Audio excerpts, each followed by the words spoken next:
Welcome to our stream of the play-by-play for the Arizona Diamondbacks and the Atlanta Braves.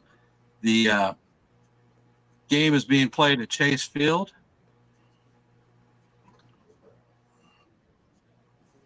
And our start time is just about to happen. I want to welcome my guest co-host, Joe from New York Yankees Mania. We're doing a test run on a play-by-play tonight because we intend on calling tomorrow's first game of the doubleheader for the Yankees and the Blue Jays. Welcome, Joe. How you doing? Thanks for inviting me here. I do want to tell you I am getting backlash on back and forth with talking. A lot of echo. From me? I'm just hearing it here in the background.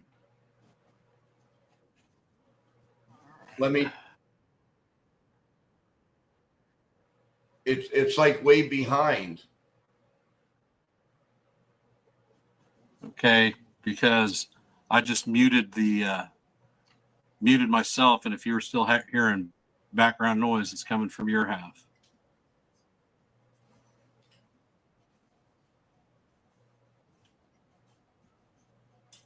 Do you hear me now? Yeah, I hear you just fine. Okay. Like I said, that's why we run through these things and do a little bit of a test up front so we can perfect it and get everything down. It's doing it. It's still doing it.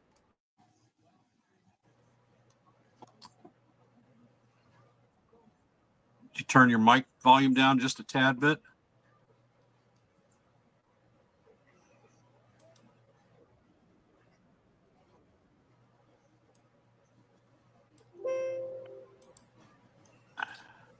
How's that? It's good. Are you still hearing background echoes? No, see, there's a delay. There's a big delay. In me talking, or yours is fine. I'm on delay. All right. I don't understand that. We can work it. But before the broadcast begins, I see that we have some people that have jumped in our stream. I want to welcome Jonathan01 and Dev Finch. Thank you for the support and joining us in this live play-by-play. Game time is at 8:10, so we will start shortly. We're working on a few technical bugs, and hopefully we'll get everything worked out by the time the broadcast is all said and done.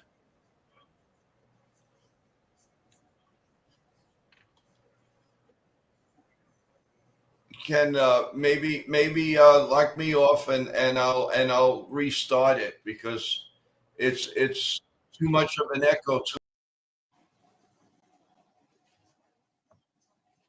All right, I dropped you down, so restart and hop back up, and let's see what we got.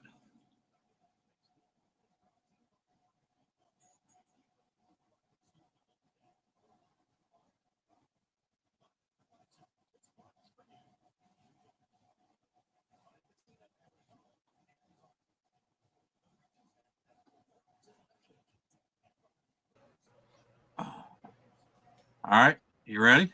How you doing, Ken? Doing fine. I see that my sister is in the stream, Nancy Agarwal. So thank you for joining our play-by-play for tonight, at least for a little bit.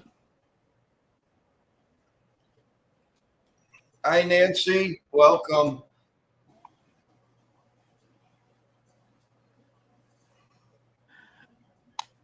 And the pitcher for tonight for Arizona is Merrill Kelly.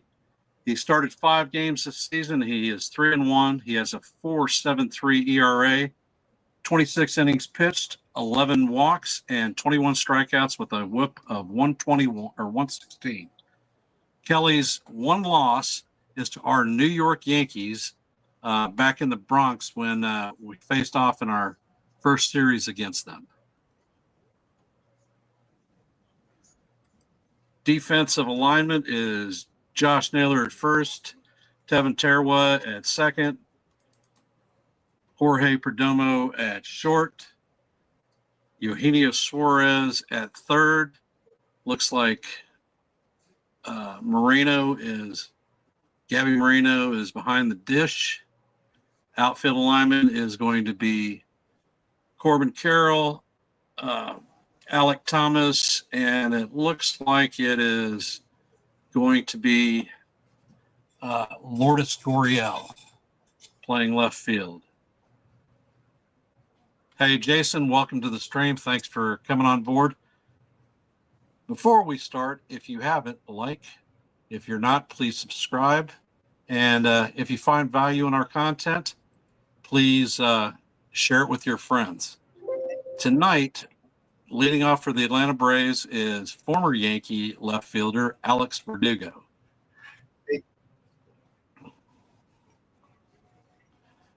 Okay, Merrill sets and he fires his first pitch, a 93-mile-an-hour fastball on the outside portion of the plate for ball one. Verdugo on the season, if you didn't realize, just came up, and he is hitting .259 on the season. Kelly fires his second pitch in. It's a fastball down low for call, strike one, to even the count up at 1-1.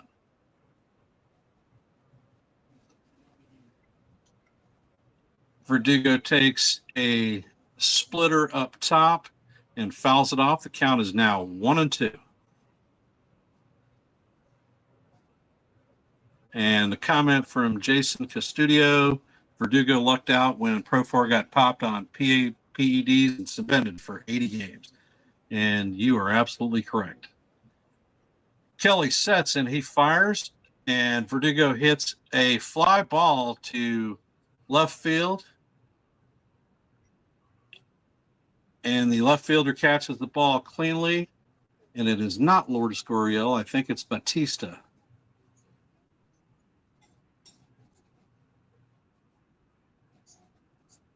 Merrill Kelly is a seasoned veteran pitcher with the Diamondbacks, pitched overseas in the Korean Baseball League, and he is a master of his pitches. Austin Riley steps up to the plate. He is hitting .304 on the season. Kelly fires his first pitch, a fastball down low for ball one.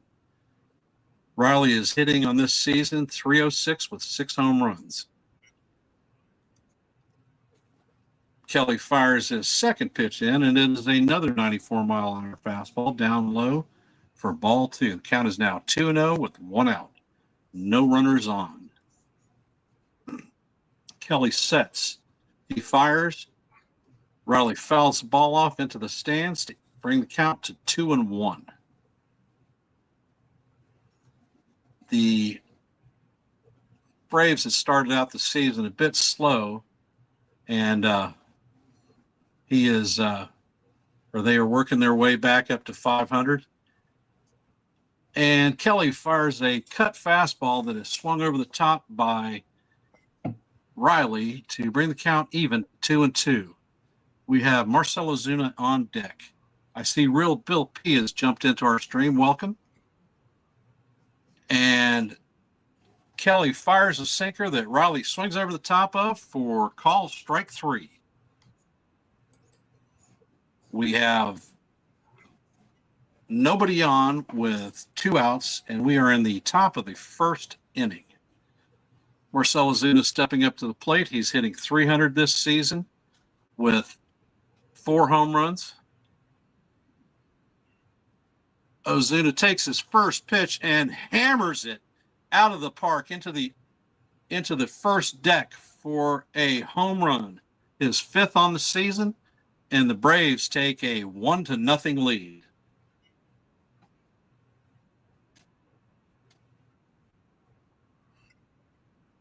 And Ozuna is doing a little bit of showboating, dancing, running down the third base line. Back in my day, he'd be getting a fastball up under the chin his next at-bat. Yep, Kelly's fastball was dead center, right in the middle of the plate. Uh-oh, seemed to have lost Joe for a sec. Hopefully he'll be back.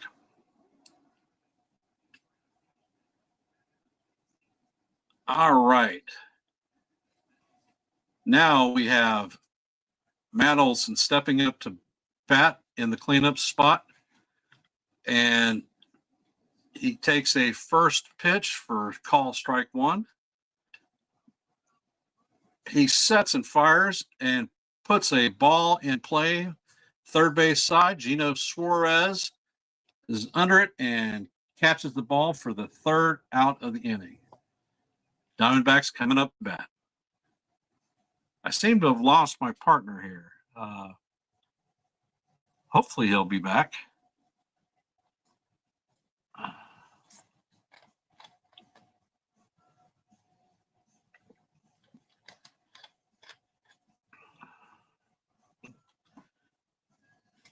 This game is a must-win for the Diamondbacks. They lost last night in a blowout, and I see Joe in the background. I bring him back up. Are you okay? Yeah, yes, Ken. The echoes and everything are all over the place. It's there's no way to even describe it. It's a still echo, and then you talk, and then I talk on top of it. It's terrible. Can you give me I don't know what to do. I went off. I'm trying to go back on, but I can't. There's no way I could do a play by play like describe this? Can you describe the sound that you're hearing? Is it my voice echoing? Yeah, I say something, and then it echoes back to me, and then I hear your voice talking from past. It's All right, let me mute it and then talk, and let's see if it worked. No.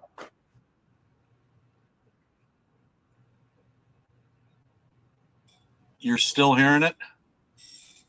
Yeah, there's three different things. Three different echoes. I'm hearing myself from the past, hearing you just talking now, and hearing myself in the future. It's yes, I am, Ken. It's All right. Really, really bad. Corbin Carroll has stepped up to the plate. He's hitting .315 on the season with 9 home runs, 23 RBIs, and an OPS of 1054. Grant Holmes fires his first pitch in, and it's fouled off.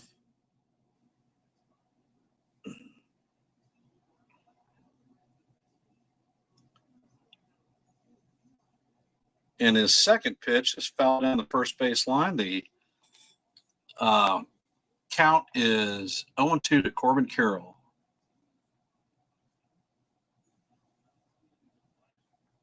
Holmes sets, and he fires. Corbin Carroll hits a lazy fly ball to center field, and the outfielder catches it and throws it back in. Arizona Diamondbacks have a tendency to swing in first pitches, and they need to avoid that tonight with their pitcher, since Holmes is one that tends to be a little off the strike zone and walks a fair amount of batters.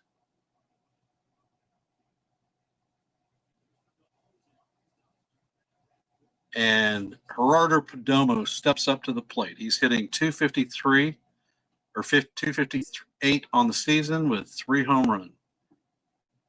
In last night's game, he singled and walked. He takes the first pitch outside for ball 1. Holmes sets, and he fires his second pitch off the plate for ball 2. The count is now 2-0 with 1 out. No runners on base. Holmes fires his third pitch of the at-bat inside for ball 3. Count is now 3-0.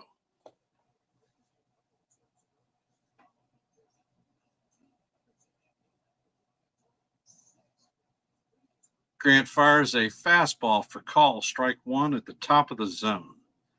Count is now 3-1. We are 7 pitches into Holmes's outing.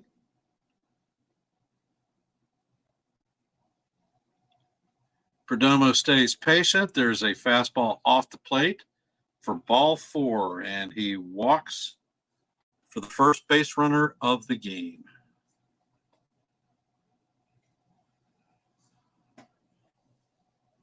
Pavin Smith steps up to the plate, and I'm bringing Joe back. Smith is hitting .365 on the season with 4 home runs. And Holmes throws a slider for call, strike 1. Count is 0-1. Diamondbacks have a runner at first with 1 out. Perdomo tends to have a bit of speed, and he is 4 for 4. And Smith bounces to the first baseman. The first baseman steps on first, fires to second to complete the double play. And that does it for the Diamondbacks at the bottom of the first. The score is 1-0. Atlanta up with the Braves coming up to bat.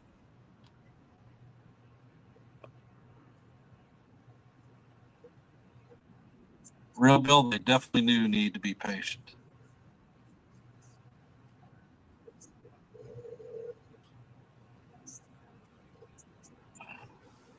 Yeah, Ken, I don't want to ruin the stream. I don't want to ruin your stream. But I can't tell you. I wish I could tape it to show you what I'm hearing. How loud is your phone?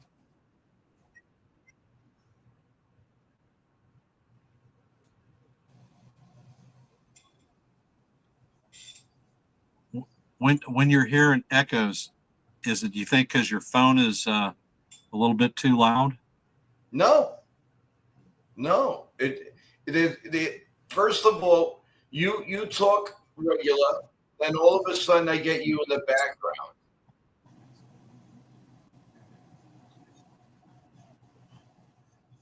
And you have StreamYard opened up on your computer? Yes. Okay. And it's not opened on your cell phone? No. My volume speakers on here is only on 19. All right. Joe is asking, is there an echo canceling option when you join? Joe? Nothing. I don't want to kill your stream, Ken. I'm going nuts. What he's asking you to do is hit your settings button. See, I can't even keep it on this low because I don't hear you. Well, no.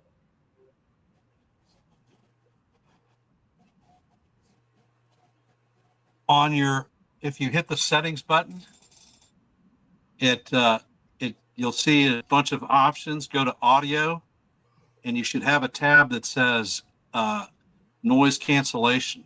Try hitting that button. You'll see a bunch of options. Go to audio, and you should have a tab that says noise cancellation. Try hitting that button. All right, Murphy is up to bat. He's hitting .208 on the season with 6 home runs. Kelly fires the first pitch in. It's a strike. Call strike 1. All right, Murphy is up to bat. He's hitting .208 on the season with 6 home runs. Kelly fires the first I can hear myself delayed on your broadcast.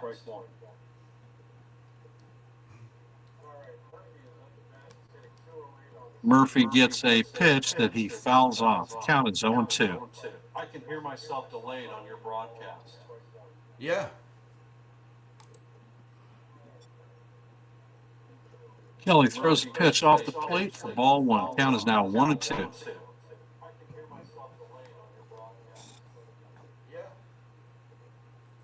Kelly sets and fires a sinker. Another one down low off the plate. Count is evened up at 2-2. Wait till the inning's over, and then we'll run through that again Kelly sets and fires a sinker. Another one down low off the plate. Kelly takes a pitch that he fouls off. He steps out of the box, calling time.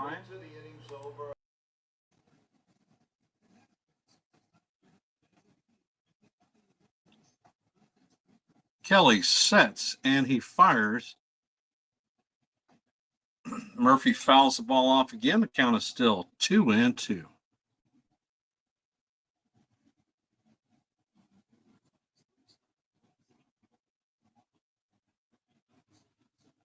Kelly sets and he fires a ball.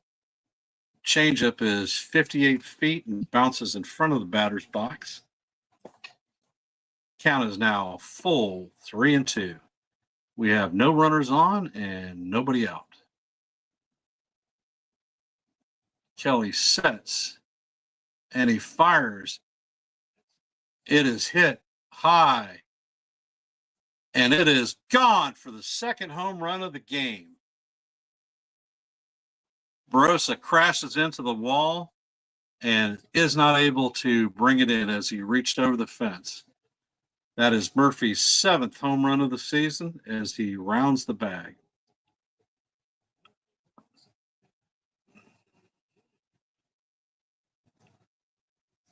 Barossa is a short fellow. He's 5'6". He went up on the wall. He had a glove on the ball, but he just could not bring it in.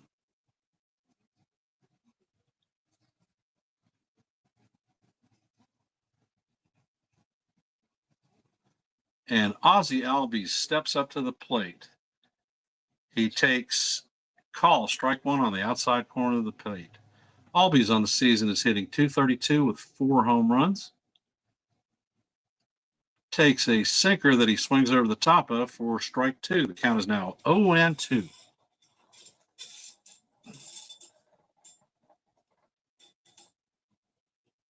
Kelly sets and fires a fastball up. Albies checks his swing. Third base umpire confirms.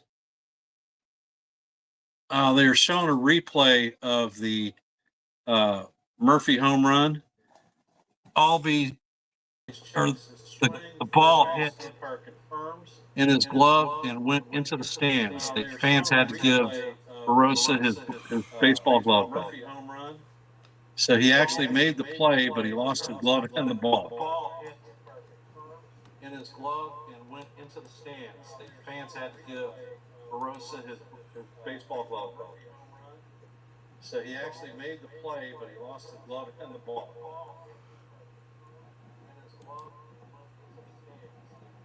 Count on Albies is 1-2. Kelly sets and he fires down low for ball 2, evening the count at 2-2. Atlanta has 2 hits and both of them have left the park. And we have Harris the second on deck.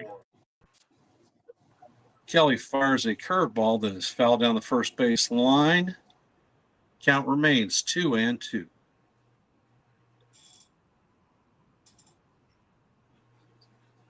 Yep, Real Bill, you are absolutely right. The fans were good and they gave the glove back. And Kelly fires a sinker that catches the inside corner and he gets rung up looking. Albies is John at the umpire. He confirmed that it was a strike. Broke back over the inside. It was a good pitch, definitely within the box. Michael Harris, second, the center fielder, is coming up to bat. Yesterday's game, he had 2 singles and he scored both times. Kelly fires a changeup down low for ball 1. Harris on the season is hitting .242 with 3 home runs, 11 RBIs, and an OPS of .626. Kelly fires a fastball down low for call, strike 1, evening the count up at 1-1. We have 1 out with nobody on base. Braves up 2-0. Harris gets locked up with a fastball. He checks the swing. Third base umpire confirms that it is a strike. So the count is now 1-2.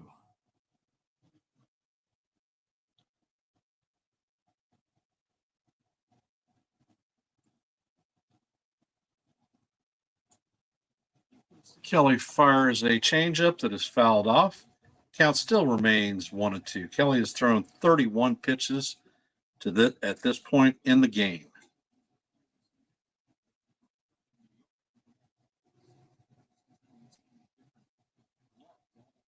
Kelly sets and fires a fastball up high and out of the strike zone to bring the count to 2-2.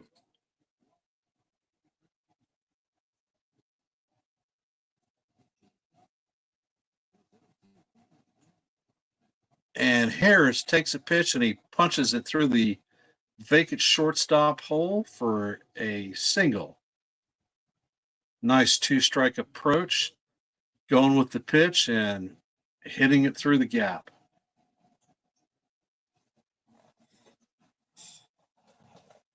Eli White is coming up to bat. He's playing right fielder. He is hitting .280 on the season with 1 home run, 5 RBIs, and an OPS of .837. In this series, he is 2 for 4 with 2 RBIs.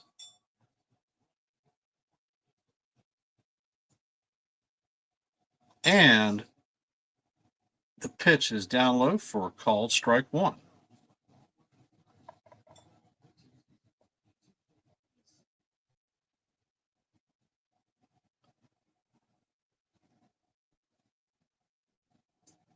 A fastball on the outside corner is called ball to even the count up at 1-1.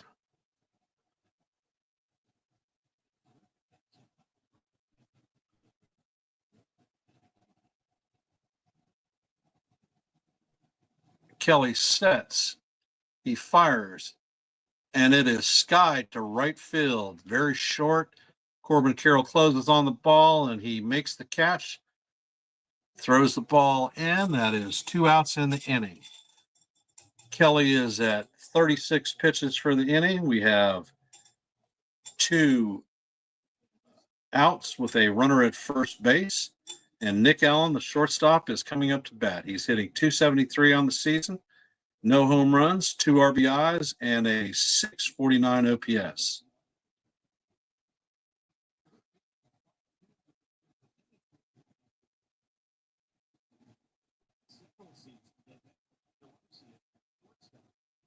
And Kelly makes a pickoff attempt on Harris. He's back safe. Harris has been known to steal a base or 2.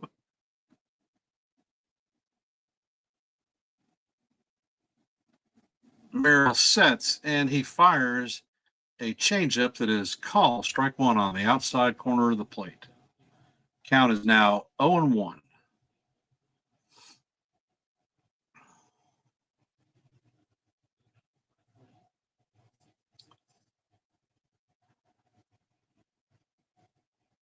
Harris is on the move. Catcher throws the ball into center field. Alec Thomas gets the ball. He fires it into third, but Harris beats the ball in.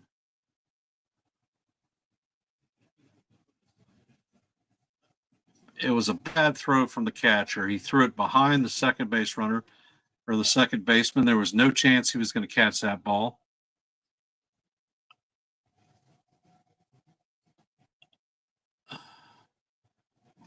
And we have an 0-2 count on Allen now with a runner at third base. We have 2 outs, and the Braves are leading 2-0 in the top of the second. Kelly fires a sinker down low for ball 1. The count is now 1-2. We have Jonathan jumping up, and I will bring him on. Hey, Jonathan, how you doing? Hi. I've been trying to find that game the game you're calling. I don't know where to find it. It is off of MLB TV. Wow. That's Braves and the Diamondbacks. Yeah, that's not something I have. I have only the local New York and Kelly MLB. fires a fastball outside to bring the count to 3-2. The count is 3-2 with a runner at third and 2 outs.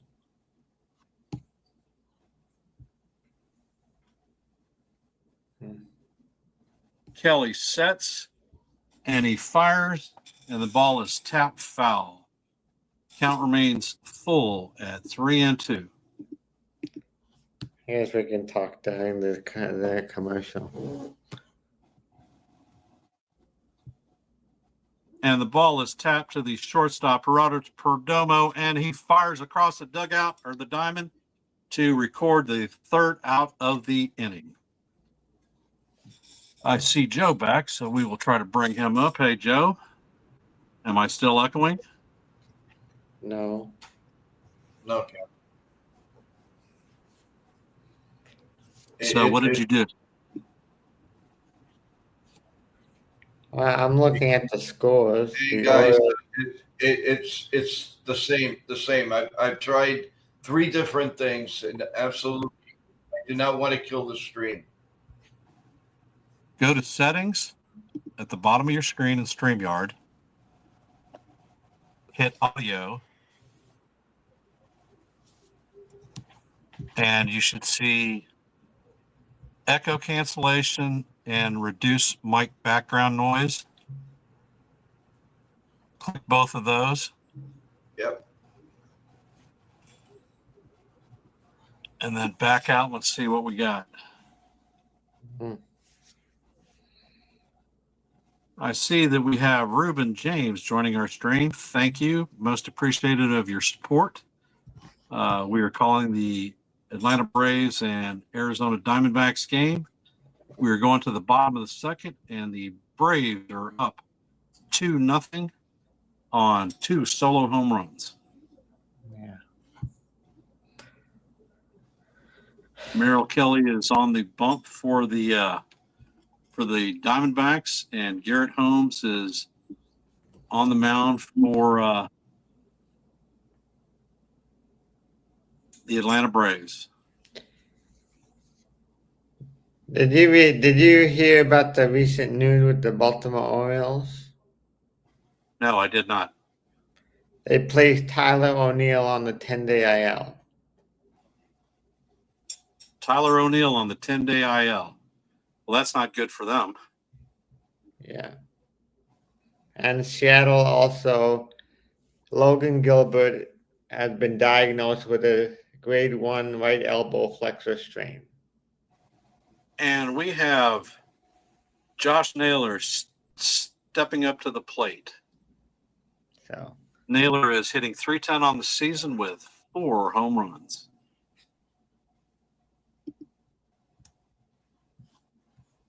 He takes a ball inside for ball 1. yeah.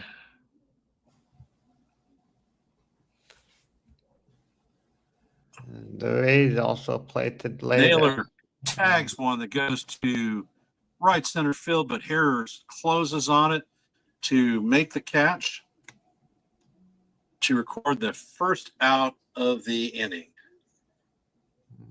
The Diamondbacks catcher,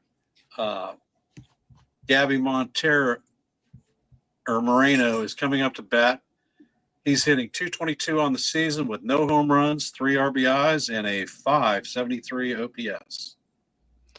Not having a good season thus far, but definitely a capable bat and can turn it around. Holmes sets and he fires a fastball up high for ball 1.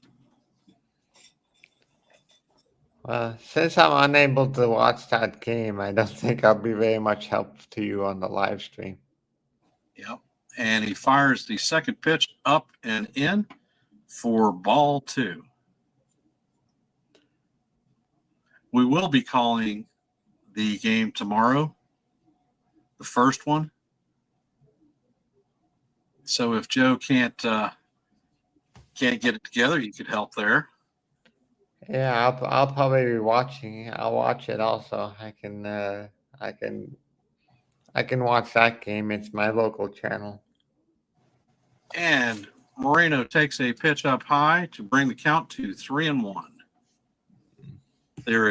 We are in the bottom of the second with no runners on and 1 out. And Gabby takes a pitch and hits it directly to the shortstop. He fires across the diamond to the first baseman and records the second out of the inning. And we see Joe back. Echoing.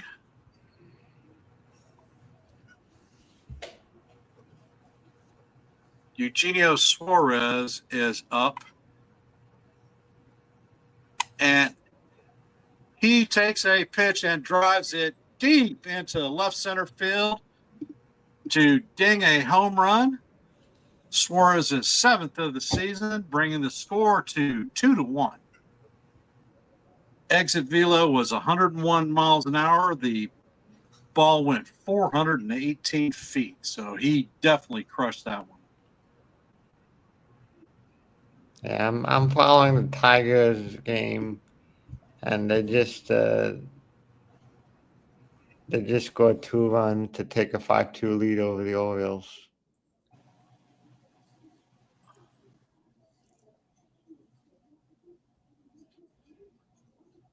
Alec Thomas steps up to the plate.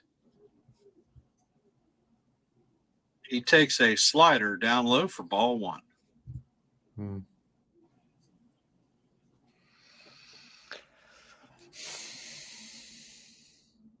Alec takes the pitch and he rolls it down the first base line to the first baseman. First baseman flips it to the pitcher to record the 3rd out of the inning.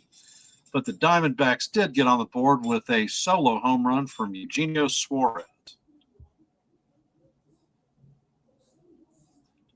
Do you see a score on the Red Sox Guardians second game? Yes.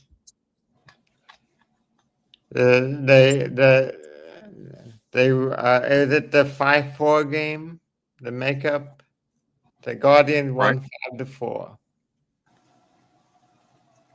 And the second game?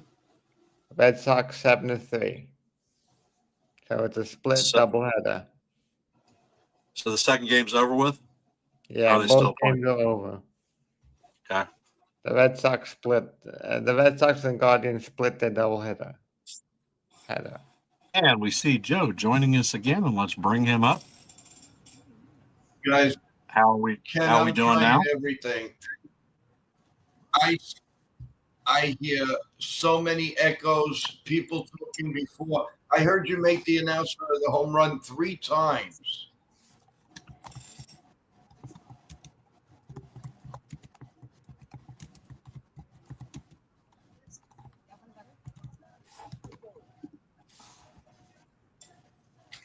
That is interesting because we are using the exact same setup that we use during the live streams.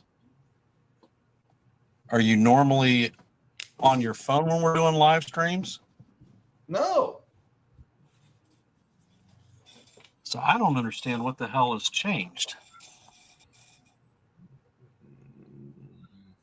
Maybe it's the weather outside. It was not very nice in New York today. But I don't know. I don't understand. Around me where I live, it wasn't raining bad enough to cancel the game, but apparently in the Bronx it was much worse. So, and I live only about 5 miles from the Bronx. And Kelly is back on the bump, and he fires his first pitch up and away for ball 1. Maybe Joe's internet doesn't want to work today. He fires the second pitch in. It's called strike 1 to even the count at 1-1. Merrill Kelly has thrown 45 pitches at this point. Alex Verdugo is up to bat. He takes a weak swing on a changeup to bring the count to 1 ball and 2 strikes. Verdugo is hitting .250 on the season with 3 RBIs, a .669 OPS, and he is 0 for 1 with a lineup to the first baseman in the first inning. Verdugo taps it weakly across the sun to second base, and it is fired to first base to record the first out of the inning.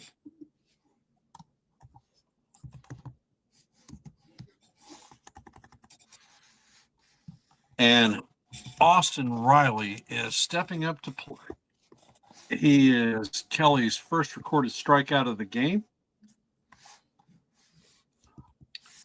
Merrill Kelly sets and he fires. Sinker down low that Riley fouls off into the stands. Riley is hitting 301 on the season with 6 home runs, 18 RBIs, and an 860 OPS. Kelly fires a changeup down low that Riley fouls off again to bring the count to 0-2.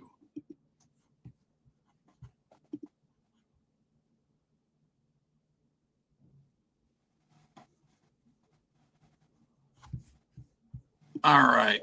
We have Kelly setting, firing a fastball up and out of the strike zone to bring the count to 1-2. Kelly has thrown 50 pitches, 16 balls, 34 strikes for 50 pitches on the game thus far. 2 1/3. And he fires a cutter that catches the outside corner for call, strike 3. It was right on the edge of the zone. It backed right over the strike zone, and Riley was amazed. So that's Riley's second strikeout of the game. I tried to put the link back in the chat for Joe, and I don't think I can do that on my end. Whenever I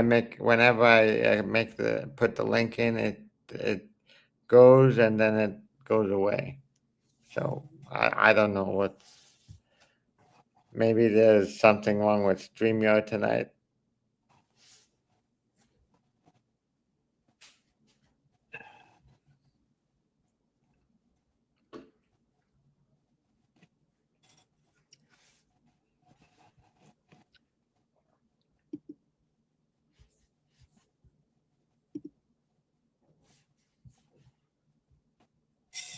All right, it's down there.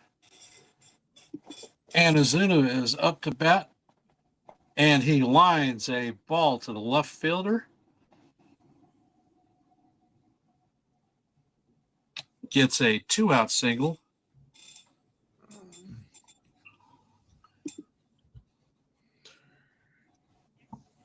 Kelly threw a sinker that was down and in that Ozuna got right on top of. Definitely looks locked in. And we have Matt Olson stepping up to the plate. He's 0 for 1 with a foul out in the first inning. He's hitting .236 on the season with 4 home runs, 15 RBIs, and a .786 OPS. Kelly fires. And Tawa dives and makes the play up on his feet and fires to first base to record the 3rd out of the inning. Fantastic play. As we approach the middle of the 3rd, the Braves lead the Diamondbacks 2-1. I may not watch the first game of the doubleheader because of the basketball playoffs tomorrow. Because what? The NBA playoffs. Okay. I think the Knicks are playing at 1. So because of I can definitely watch the second game, but the first game will interfere with the NBA playoffs. Yeah, Joe wanted to possibly call a Yankee game, get his feet wet in it to possibly start doing some play-by-play by himself, or possibly team up. Well, maybe until I don't know what's wrong with his internet or StreamYard on his end, but I'm sure he could do that once he gets it fixed. I wonder if it's possible his internet is not as strong as your internet, the signal, or maybe his computer is too far from his router. Could be.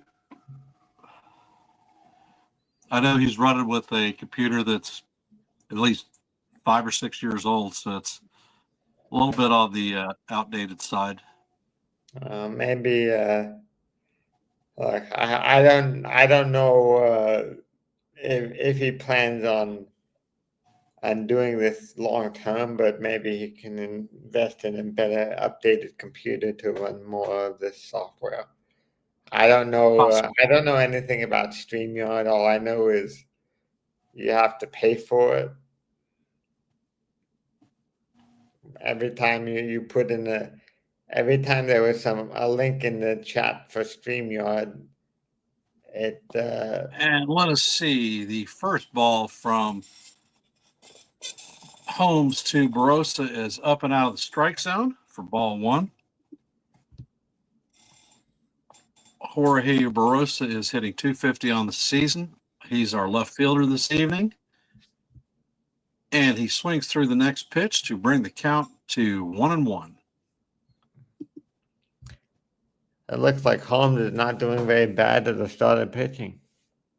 No, he's not. And Holmes fires a curveball that Barossa swings over the top of again, bringing the count to 1-2.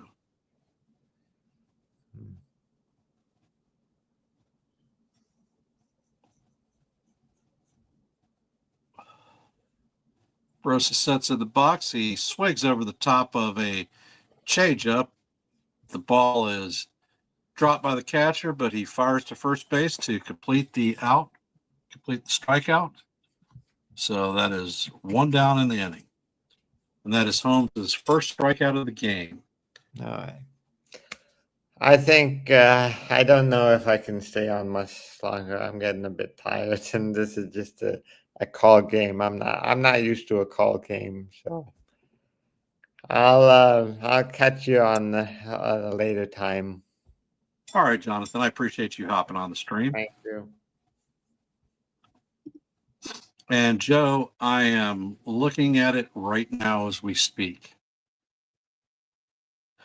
Tawa, the ninth hitter, is stepping up to the plate. Holmes sets and he fires a ball down low.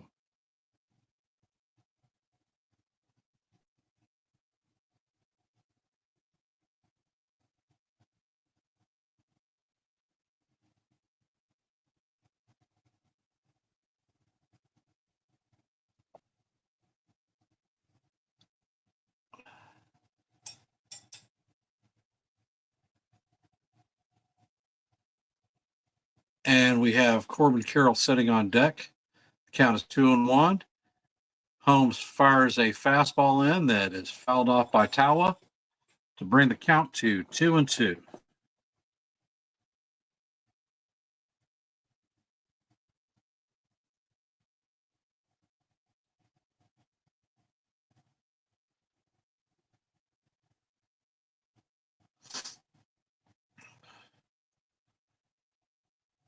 And Tawa fouls off a 96-mile-an-hour fastball, keeping the count still at 2-2.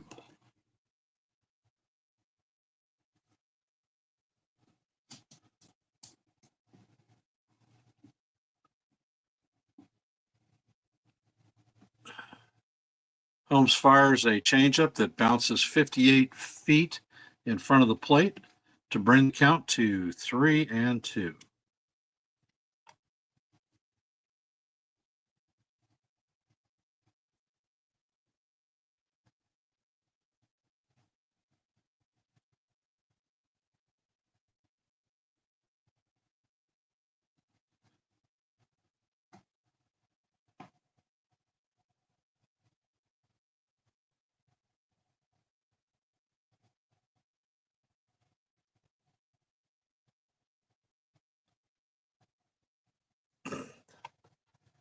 Tawa sits and fires a changeup down low.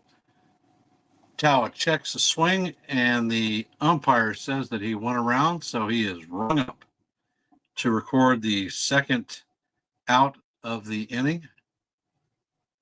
And looking at the replay, don't believe that I believe that he checked his swing. Do not think that he went through it. So the bases are empty with 2 downs, and Corbin Carroll is up to bat. Tawa fires a slider at the knees. It's called strike one.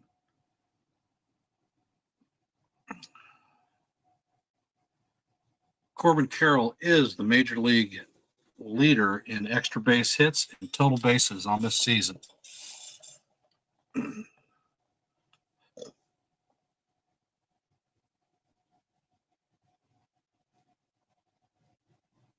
And Holmes fires another ball that hits the dirt to bring the count to 2-1.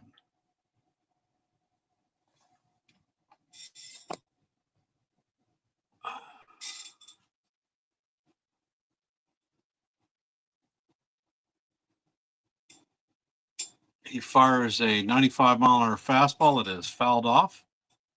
Count is 2-2.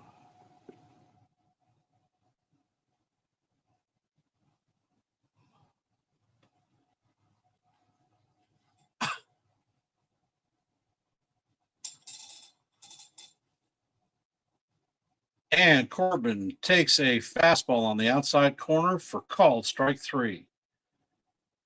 Holmes strikes out the side. 1-2-3 as we head into the third. The Braves have 2 runs on 4 hits, no errors. The Diamondbacks have 1 run on 1 hit and no errors.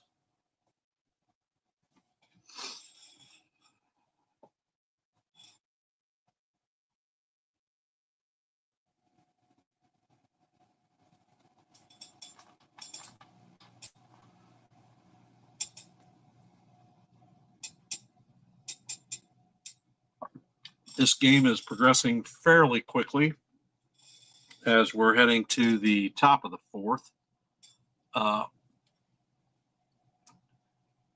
Diamondbacks seem to be sitting on their heels a little bit.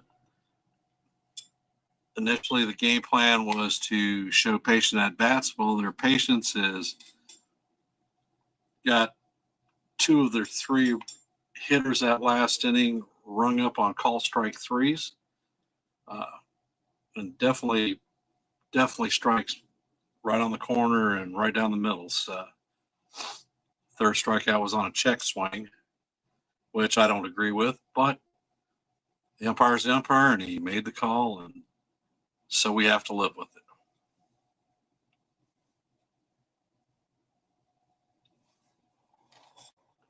Hopefully we can get the technical issues sorted out with Joe. Tried to get a practice game in because we wanted to call tomorrow's first game of the season, or first game for Joe this season. The Rays and the Yankees game 1 of our doubleheader, but we weren't able to get things worked out during the stream, so I guess we will try to do a dummy link and try it again later. All right, Kelly is on the mound, and Murphy is up to bat. Murphy homered to lead the second off, and he takes a cutter up high for strike 1.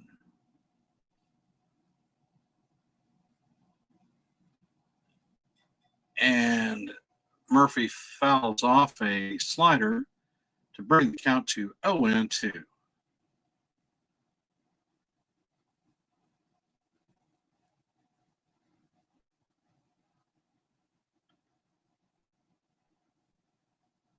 Murphy is in the box, and he takes a 88-mile-an-hour changeup in the dirt to bring the count to 1-2.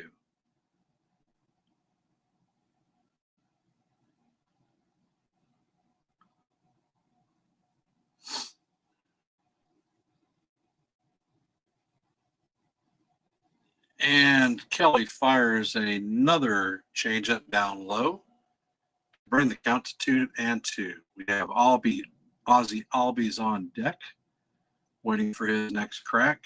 Kelly is at 60 pitches on the game. And Kelly fires a sinker down low to bring the count to 3-2. The count is full. So Kelly went from an 0-2 count to a full count. And he fires A changeup down low for ball 4. As Murphy takes his gear off and he's walking to first base, we have Ozzie Albies coming up to bat.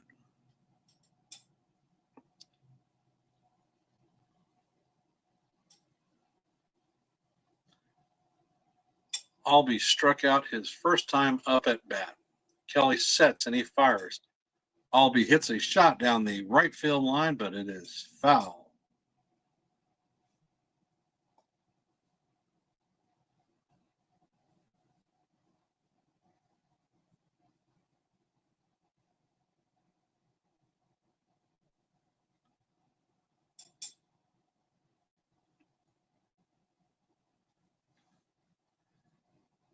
Kelly fires a fastball that is fouled off, bringing the count to 0-2. There is nobody out. We are in the top of the 4th, and there is a runner on first base. The count is 0-2. Albie steps back into the plate, and he takes a fastball off the plate for ball 1. 65 pitches in, and the count is 1-2.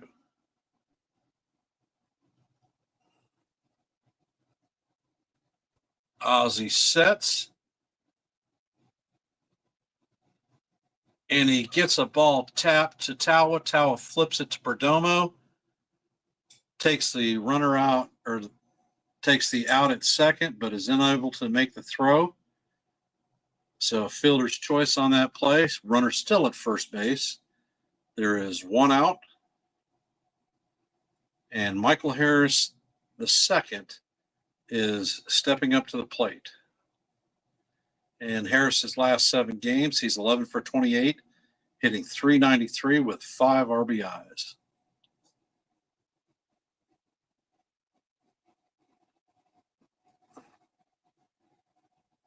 And Kelly makes a pickoff attempt of Albies. Albies is back safe.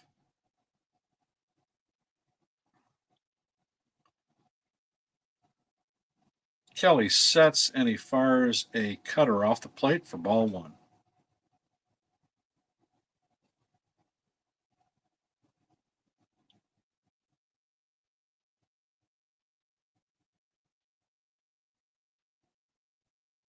And there is a tapper back to Merrill Kelly. Kelly fields the ball cleanly and he fires to first to record the second out of the inning. And Albies makes it into second.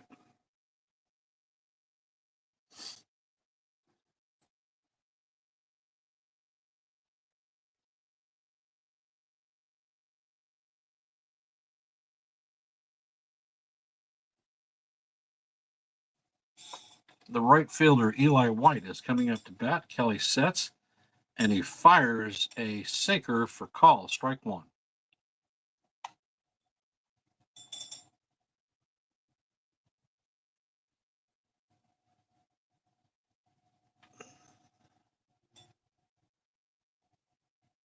Kelly sets, and he fires a ball off the plate to White to bring the count even to 1-1. I see that Cold Italian Pizza has joined us on the stream. Welcome, brother. Appreciate you being here. We are in the top of the 4th. The Braves are leading the Diamondbacks 2-1. There is a runner at second with 2 outs. And White, the right fielder, is up to bat, and the count is 1-2 on him. Kelly is walking around the mound, taking a little bit of time, scuffing the ball up.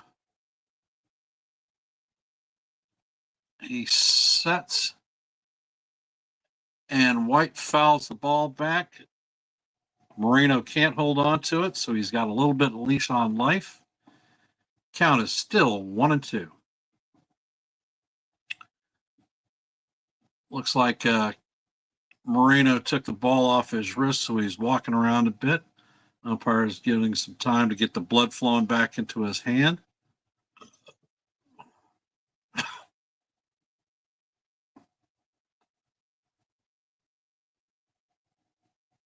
And Kelly sets. Kelly throws.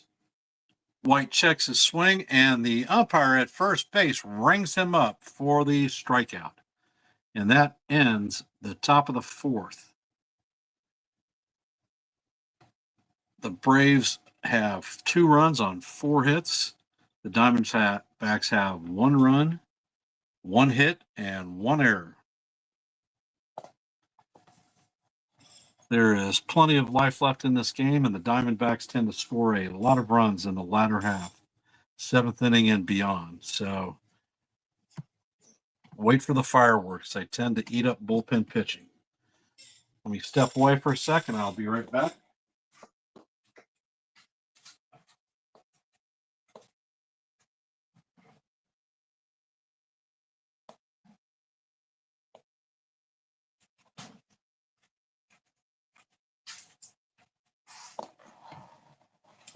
And we are still on a commercial break, so grab your snacks while you can. I appreciate everyone that has hopped into this stream. The support that you guys are showing is incredible, and I most appreciate it.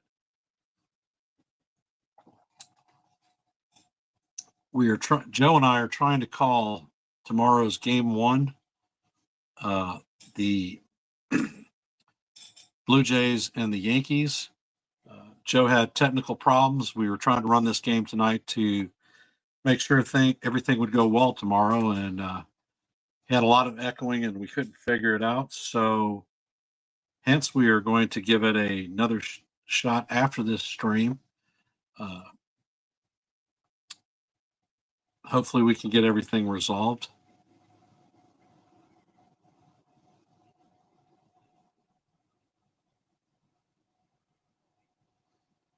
And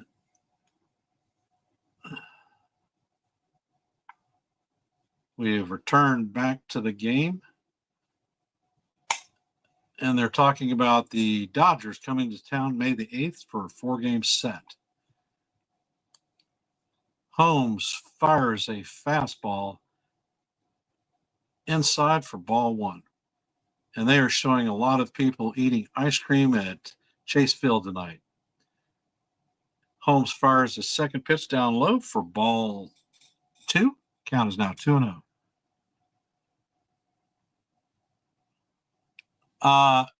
Italian, I didn't jump ship. Actually, I watch a lot of Diamondback games because my youngest middle son is a huge Diamondbacks fan. And Perdomo takes a call, strike 1, outside corner.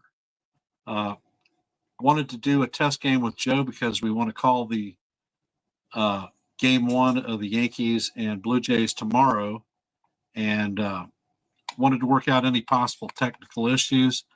There were a lot of them, and we couldn't seem to get Joe online, so hopefully we'll do another test bid.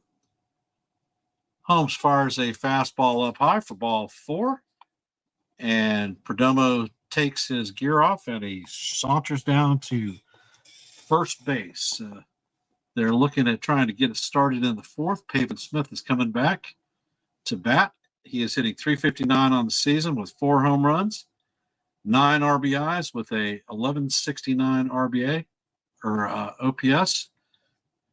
And Smith, during the first inning, grounded into a double play to the first baseman. He takes the first pitch and fouls it off.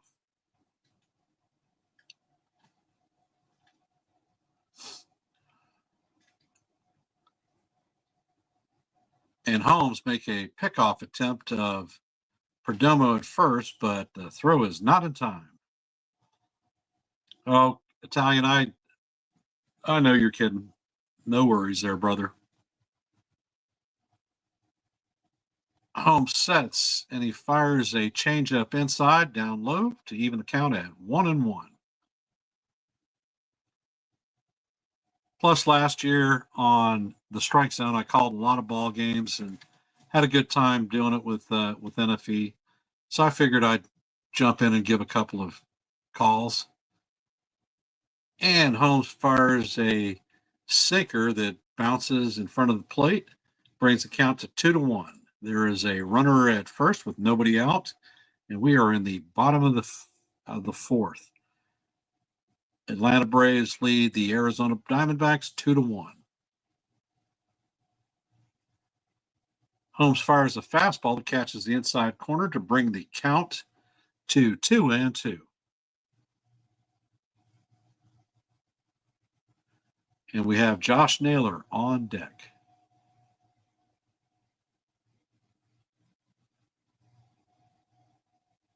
Holmes fires another changeup on the inside that is low and called a ball to bring the count to 3-2. Holmes is at 48 pitches in the game. He fires a changeup that is down low. Perdomo takes off, but the pitch is a ball. So there was no need to complete the throw because Perdomo is heading to first base. The Braves pitching coach is coming out to talk to young Holmes. The book on him is that he tends to lose a bit of control, and he's gotten himself into trouble with the base on balls.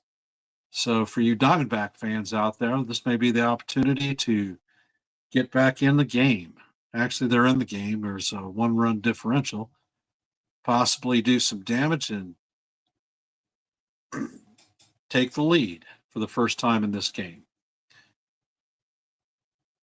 And for you Yankee fans out there, we know and we have seen Josh Naylor.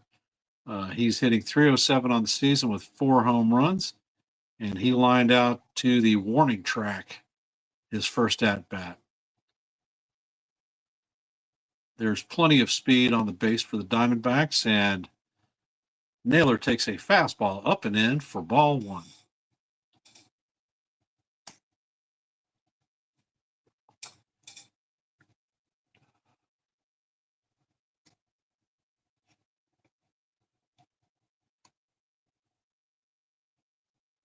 And Holmes fires another fastball up high and out of the strike zone to bring the count to 2-0. So these guys are looking like they're sitting there and waiting for Holmes to throw a strike before they take a swing.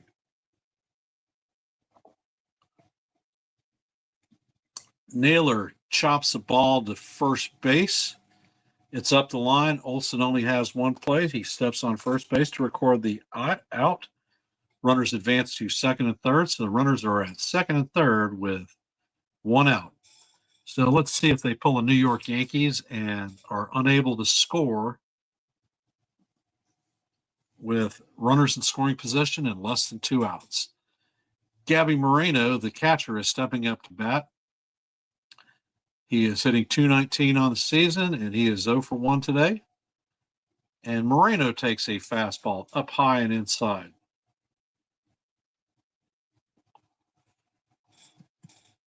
If Barreto gets a base hit here, that'll break 2 in and put the Diamondbacks on top 3-2. Barreto takes a fastball outside corner that he fouls off into the stands to bring the count even to 1-1. Diamondbacks acquired Gabby Moreno in a trade with the Toronto Blue Jays for Dalton Varsho. And Holmes fires a fastball off the plate to bring the count to 2-1. Evening, John, the Beagle Dad. Glad to see you.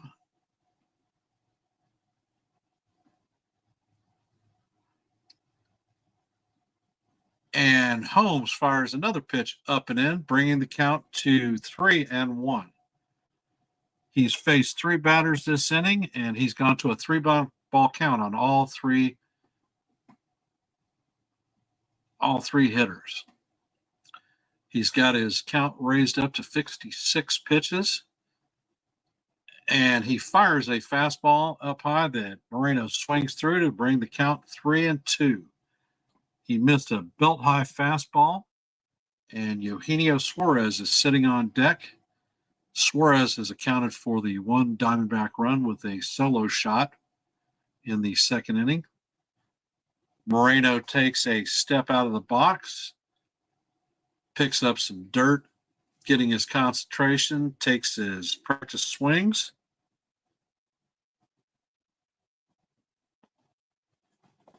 And as you look into the crowd, Chase Field is full. A lot of Diamondback support. And the 3-2 pitch comes in, and it is fouled off. It was a slider right over the heart of the plate. Moreno definitely had the opportunity to drive that ball.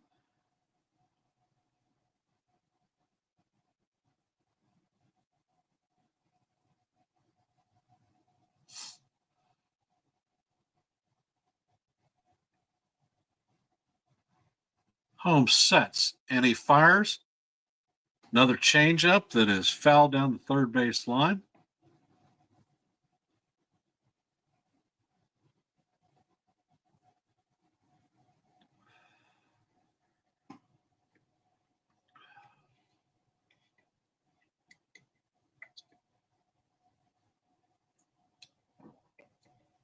Holmes fires and has a 96-mile-an-hour fastball fouled off by Moreno again. Holmes is at 60 pitches, only 32 pitches for strikes, and Holmes walked the first two batters of the inning. He fires another fastball up high, and Moreno fouls it off again. This is a 9-pitch at-bat thus far.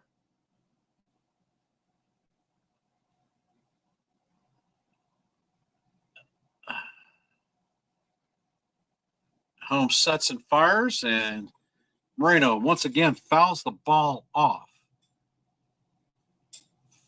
Moreno is fighting off sliders and fastballs and continues to stress Holmes. Holmes sets, he fires a changeup, and Moreno slaps a single into left center, and the runners at second and third both score. So the Diamondbacks are now up 3-2. Moreno is at first base. So the Diamondbacks make the Braves pay for those two leadoff walks. And Eugenio Suarez is stepping up to the plate.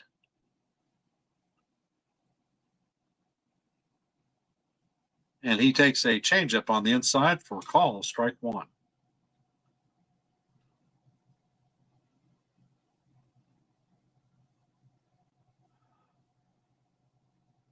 Holmes fires a fastball in off the plate to bring the count even to 1-1. Suarez has hit 176 on the season with 7 home runs, and he homered in the second inning.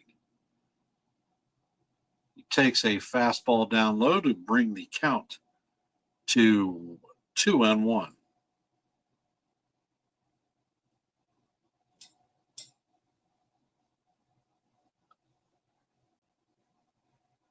He fires a changeup that Suarez swings over the top up, bringing the count to 2-2. We have Alex Thomas on deck. And Holmes fires a heater up and in to bring the count to full once again. He has thrown 30 pitches in this fourth inning. And Suarez takes another one. It's looking deep. It's going, and gone. Eugenio Suarez hits his second home run of the game. Diamondbacks jump out to a commanding 5-2 lead as Suarez rounds the bases, gets his high fives, has his teammates waiting at the plate and gets some team love.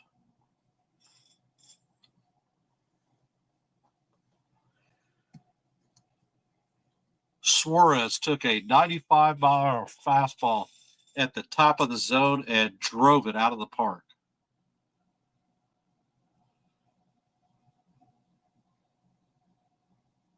And Alex Thomas steps up to the plate and swings over the top of a changeup, bringing the count to 0-1. There's one out with no runners on base. And Thomas takes a hit. This is the third consecutive Diamondback hit, and he is at first. And there is still only one at bat or one out. Thomas hits a slider down low, and its exit velocity is 104 miles an hour. So it doesn't look like Holmes is fooling anybody with his pitches. And Barossa is up to bat, and he takes a fastball off the plate. And it looks like the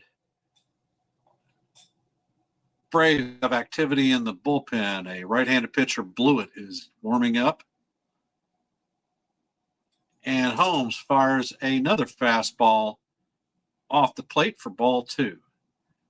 Barossa, in his first at-bat, struck out.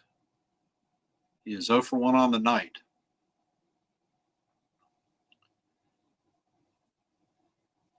Holmes fires a fastball right down the heart of the plate, and Barossa looks at it for the first strike of the at-bat. Count is now 2-1 with one out and a runner at first base. Diamondbacks are up 5-2, and we are in the bottom of the 4th. Holmes fires a fastball that catches the outside corner to even the count up at 2-2.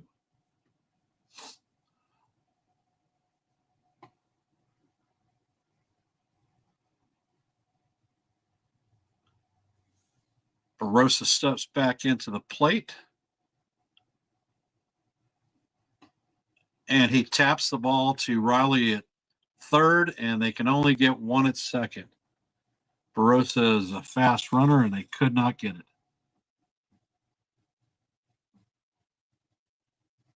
Cold Italian pizza. I will tell you that blown saves are killing me too.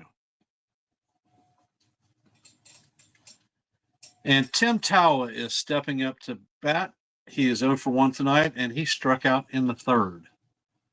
And he bounces a ball to the third baseman. Austin Riley fields it cleanly and fires to first base to record the third out of the inning.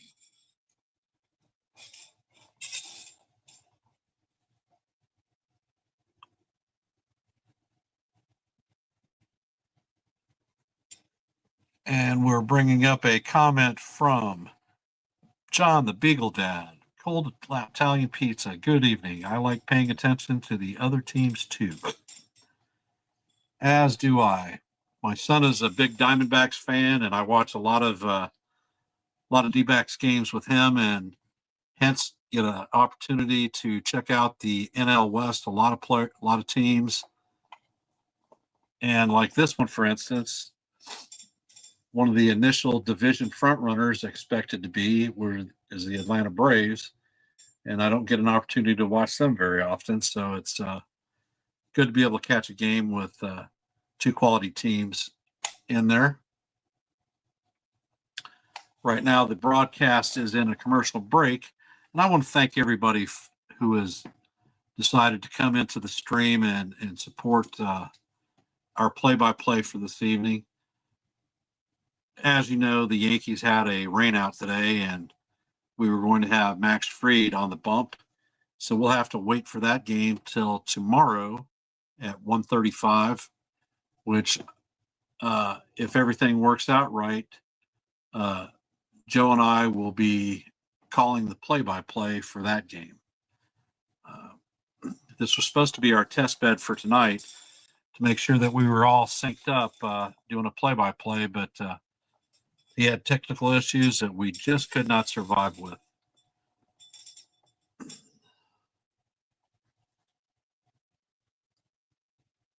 And the Dodgers are coming to town at Chase Field on May the 8th for a 4-game set. So I will get to watch some games there and get some eyes on the Dodgers. And Merrill Kelly fires a sinker down low for ball 1.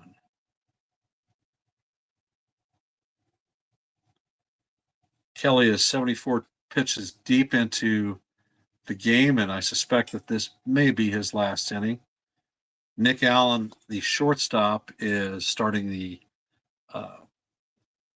top of the 5th off. He's 0 for 1 tonight with a ground out. He got jammed, and he hits a ball weakly to Eugenio Suarez at third.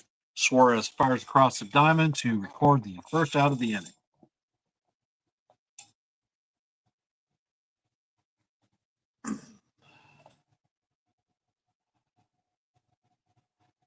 And former Yankee Alex Verdugo is coming up to bat. He's 0 for 2 on the night with a line out and a ground out. He's hitting .241 on the season. And Holmes fires a changeup right down the center of the plate for call, strike 1.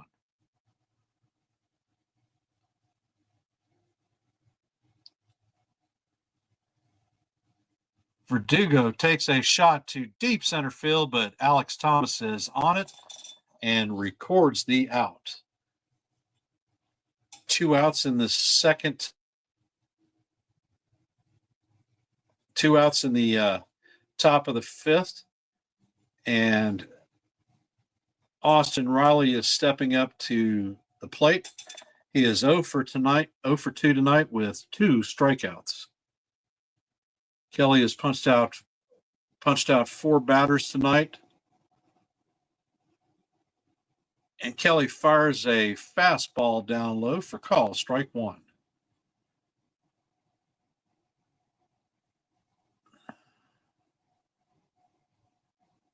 Kelly sets and he fires. It is bounced weakly to Merrill Kelly, and Kelly flips it to Naylor to record the 3rd out of the inning. Braves have 2 runs on 4 hits, no errors. The Diamondbacks have 5 runs on 4 hits and 1 error tonight.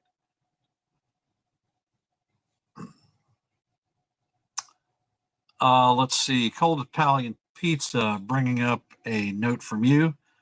See that Loizaga started a rehab assignment. It's a big boost for the bullpen. Just stay healthy.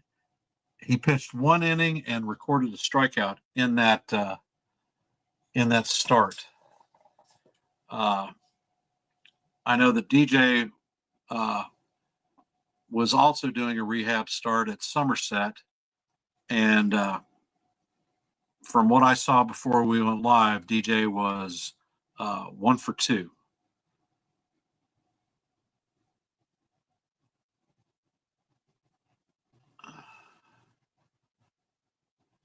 But as I've said before, hitting AA pitching is not like hitting up in the majors. So we will have to wait and see when DJ returns, what he brings to the table. I will say that DJ looks like he's running much better. Does not look like the broken down old man that he had appeared to be last season. Is DJ our third base solution? I don't know. Time will tell.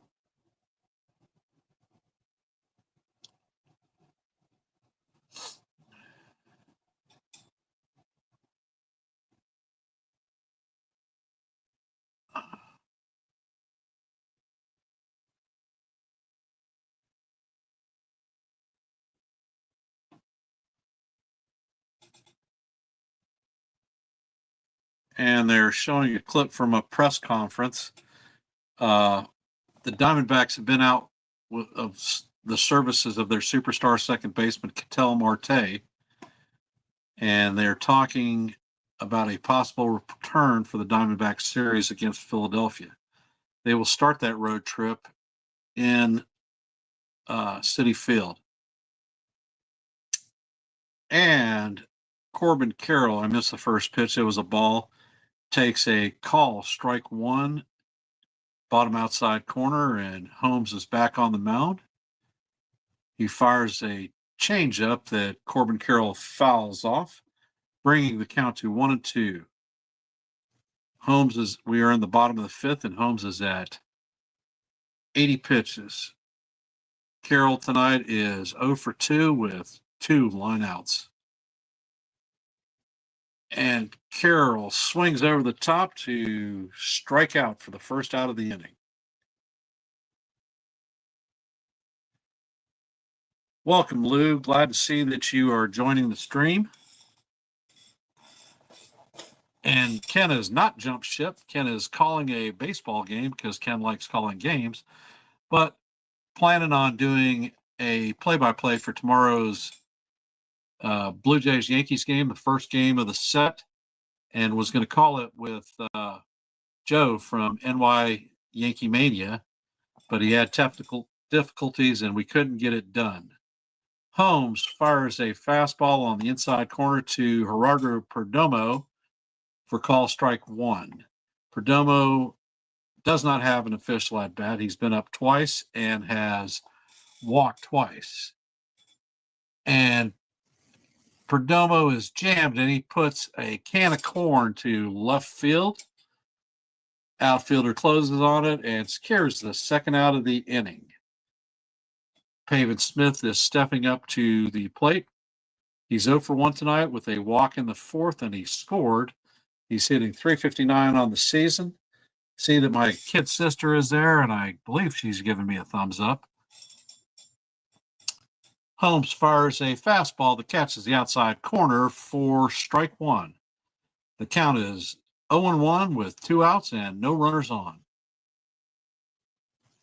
He fires a sinker that is just a little low to even the count at 1-1.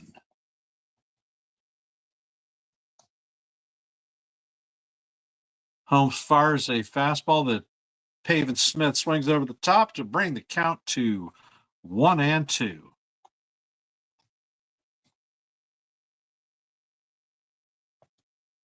Holmes is at 86 pitches. He fires a changeup down low for ball 2 to even the count up at 2-2. Holmes is at 87 pitches, and we have Josh Naylor on deck.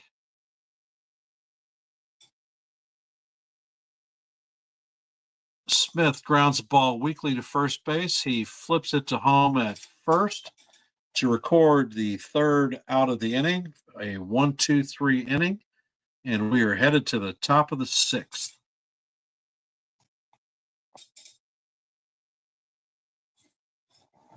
We are at the top of the sixth, and we are 1 hour and 28 minutes into the broadcast. So the pace of the game is going very fast comparatively. Been a little bit of this, a little bit of that. We have some home runs, some walks, fair amount of strikeouts, action-packed game. So not a bad game to call a play-by-play on. Something that we haven't been seeing lately in the Yankee games is the Diamondbacks had 2 runners in scoring position with 1 out, and they actually drove both of those runs in. So hopefully that's something we'll see in the twin bill for tomorrow's game, because the Yankees do need to win both games to take the series. If we split, we lose another series.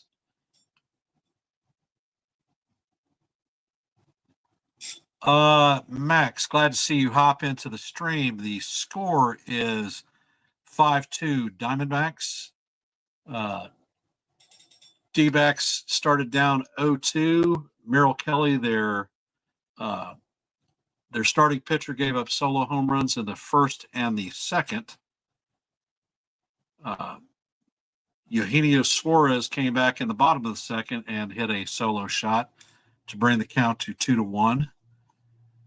In the fifth inning, Holmes, the Braves pitcher, was a little bit wild, walked a couple of batters, and then Suarez came up and hit a 3-run home run to bring us to the count where we're at 5-2.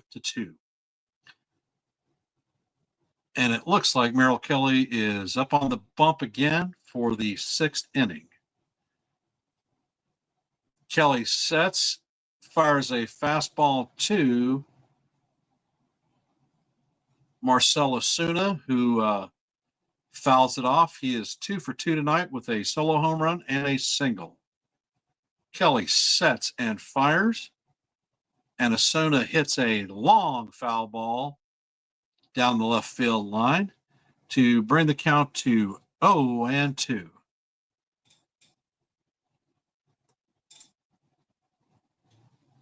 And I will bring up a comment from Lou. NL is more exciting. I watched the Cubs-Dodgers game the other day, and it was great. It's good to take in other games. And Ozuna is back in the box. The count is 1-2. Kelly is setting. He fires. And Ozuna bounces the ball sharply to third baseman Eugenio Suarez, who fires across the diamond to record the first out of the inning. That is 7 straight batters set down by Merrill Kelly.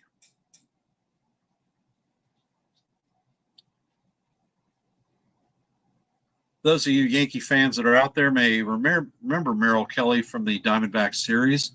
He was the pitcher that we got the victory off of. And since leaving New York, he is 3-0. Kelly fires a fastball that catches the outside corner of the plate for call, strike 1. Now he fires a fastball that Olson swings at and swings over the top for strike 2. The count is 0-2.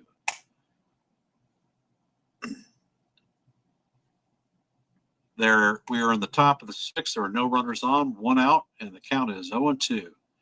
Merrill sets and he fires a fastball off the plate to bring the count to 1-2.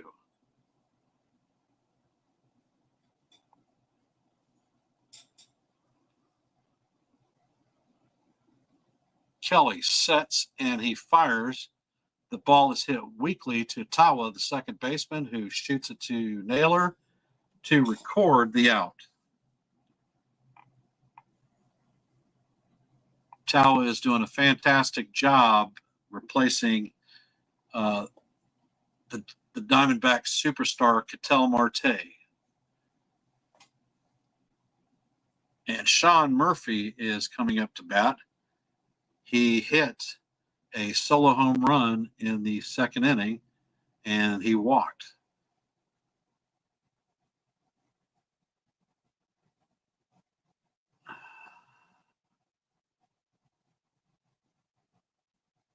Kelly sets, and he fires. Fastball catches the outside corner for call, strike 1. Murphy is turning back, looking at the umpire, not satisfied with the call. Kelly fires his second pitch that is fouled sharply down the third base line to bring the count to 0-2.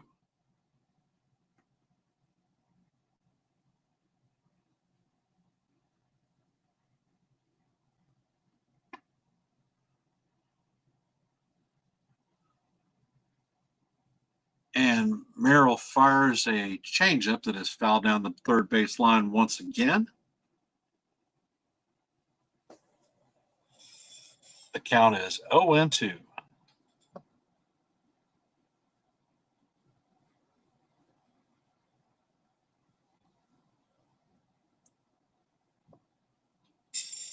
Kelly sets and fires, and the pitch is fouled off. The count still remains 0-2.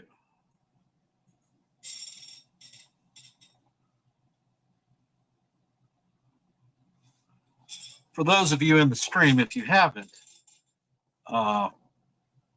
please like, And Murphy bounces the ball to Herdaldo Perdomo, who fires across the diamond to record the third out of the inning as we head to the bottom of the sixth.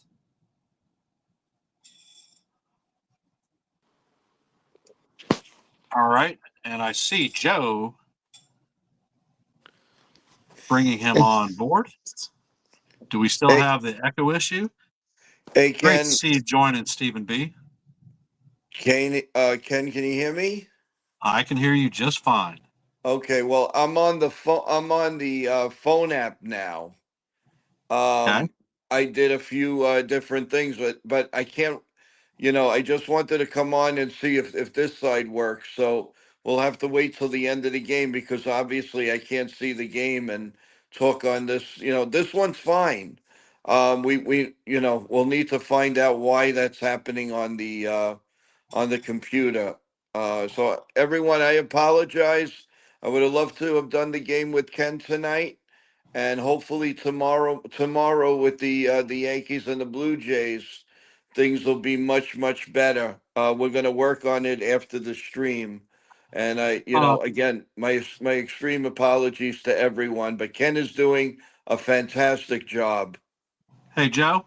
Yes. Nothing to apologize about, brother. Shit happens. That's called real life. And tomorrow,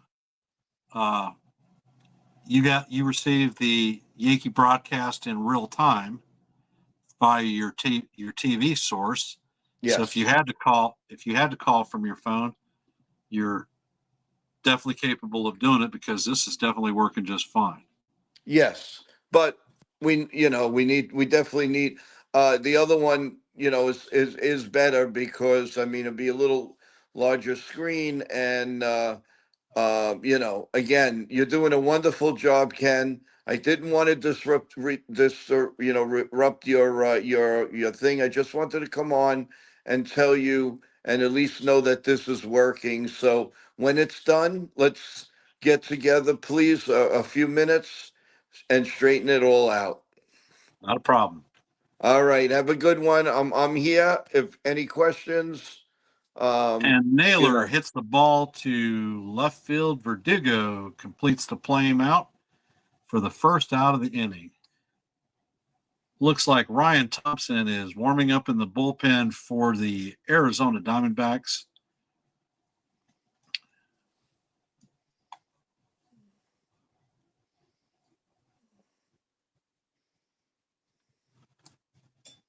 And Gabby Moreno is stepping up to the plate. And he takes a call, strike one on the outside corner, 93-mile-an-hour fastball. Holmes is at the 90 pitch mark at this point, so I suspect this may be the last inning that we see him. Holmes fires a second fastball down low for call strike two. Scott Blewett is up in the Braves bullpen, warming up for the second time this evening. Moreno steps out of the plate, or out of the box, composes himself, and Moreno punches the ball to the shortstop. He fires across the diamond to record the second out of the inning.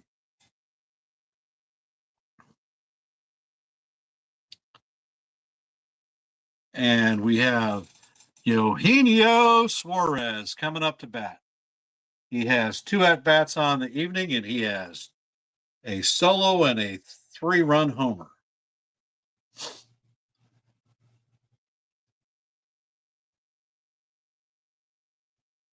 And Suarez tags another one. This one is going, and gone. Eugenio Suarez hits his 9th home run of the season, and he has done the trifecta for tonight. Exit velocity was 106.5 miles an hour and 443 feet. Another towering blast, bringing the Diamondbacks count up to 6-2.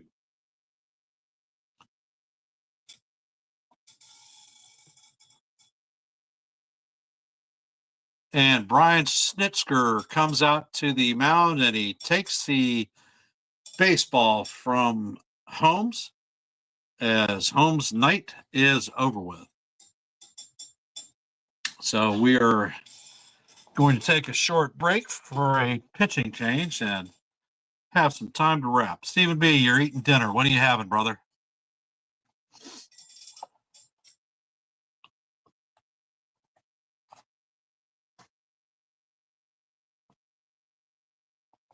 And I see that my sister is still in the stream. Is Mother watching with you, or are you soloing it yourself?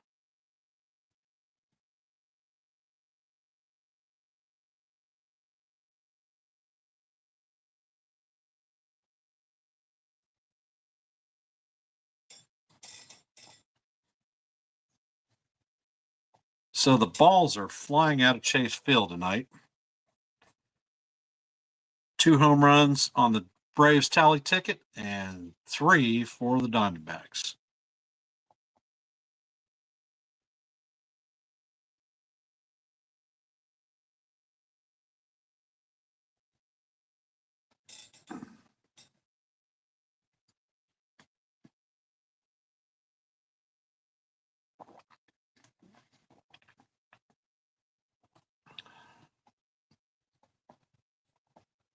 We are still in a commercial break waiting for the feed to come back.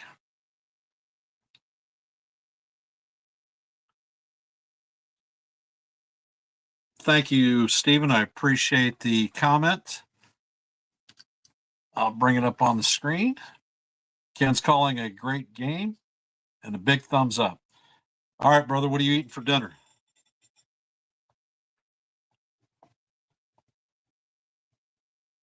The right-hander coming in is Scott Blewett. He has 5 appearances, and this is his 3rd team. He was with the Twins this season, the Orioles this season, and now with the Atlanta Braves. He throws his first pitch up high for ball 1. Alec Thomas, the batter, grounds it to second to record the 3rd out of the inning. Braves have 2 runs on 4 hits. Diamondbacks have 6 runs on 5 hits and 1 error tonight. So as I said before, you're seeing a little bit of this and a little bit of that. And the game is progressing smoothly. We're hitting to the top of the 7th, and our game time is ballpark about an hour and 40 minutes. So the game is progressing very quickly. For those of you that haven't, please hit the like. If you haven't subscribed, please subscribe to Yankees The Ugly Truth. And even if you don't have the opportunity now, feel free to drop a comment afterwards, and I'll do my best to answer any questions you may have. Schedule of events.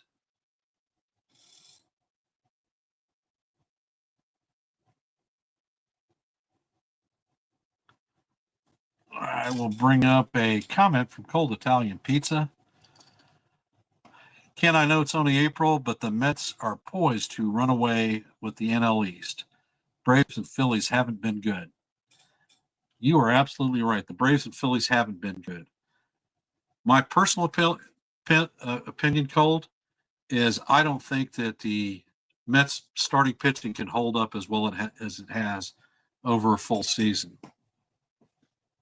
And this Arizona Diamondbacks team is heading to Citi Field on Tuesday to start off a 3-game set against them. Then they lock up against the Phillies, and then the Mets are in Chase Field. So the Mets are going to have their hands full with the Diamondbacks. So we will find out what kind of a team Arizona is, and we will see what the Mets have.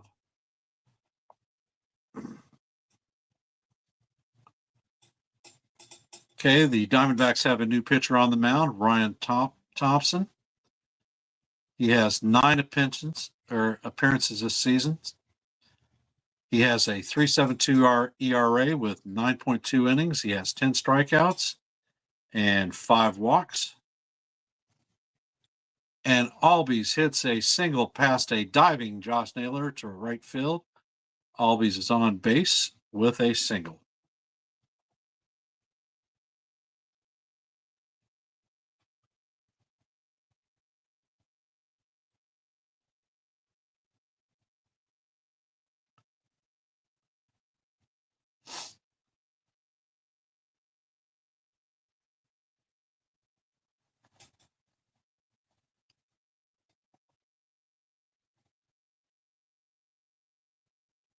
And Thompson sets and he fires a cutter on the outside corner for call, strike one.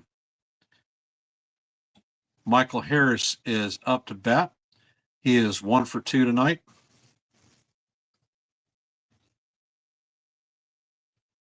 And Harris hits a pop down the third base line. Eugenio Suarez is under it and makes the catch to record the first out of the inning.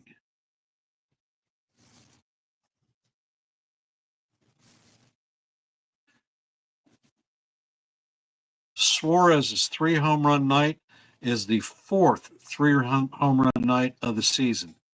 One other person that we know that has done that is our Aaron Judge. And Albie takes off and steals second base.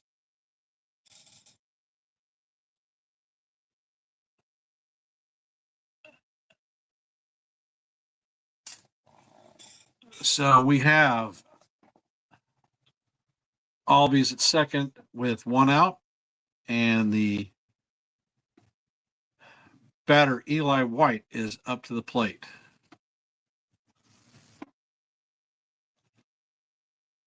And White hits a ball down the left field line, and it hits off the pole for a home run, closing the gap to 6-4.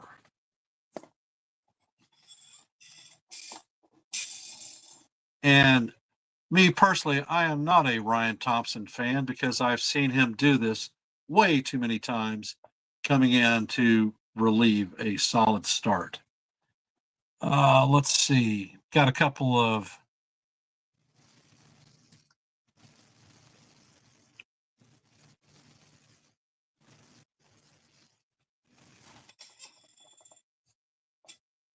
Lou. I hope we get Fried going when we face them, or Freed. I don't want to get swept again. I don't believe there's a Yankee fan out there that wants to.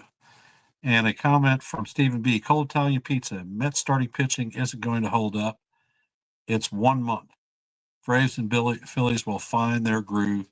I expect them to be better playing later in the season, or playing then. Completely agree. And Nick Allen is up to bat.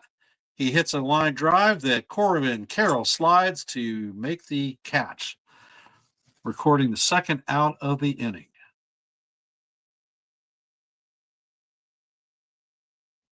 That was a solid line drive. Corbin Carroll got a great jump on it and made a sliding catch looking it all the way into the glove.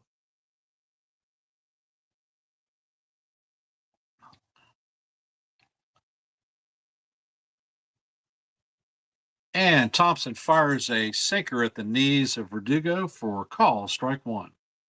Verdugo is 0 for 3 on the night, 2 lineouts and a ground out, and his batting average has dropped from 255 down to 233. He hits a drive into the gap.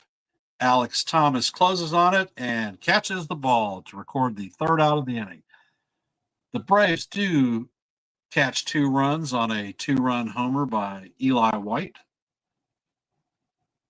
as we head into the bottom of the 7th.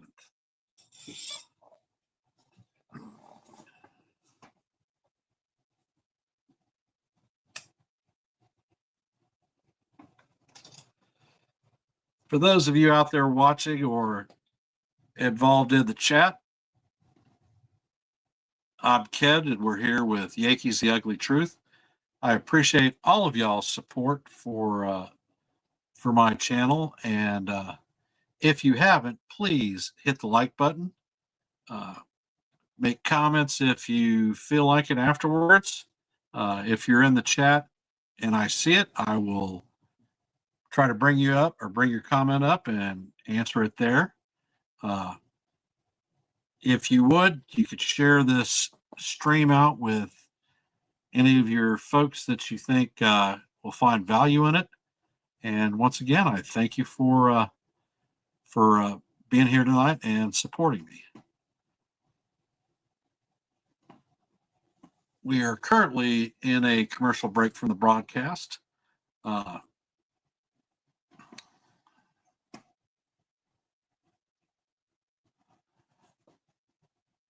right, we have a Stephen B. comment. Strider's coming back for the Braves in a few weeks. Will help the rotation. Starting pitching hasn't fully played to what they are.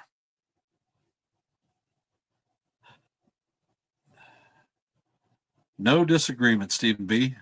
I think you are on point. You still didn't answer what you're eating for dinner, though.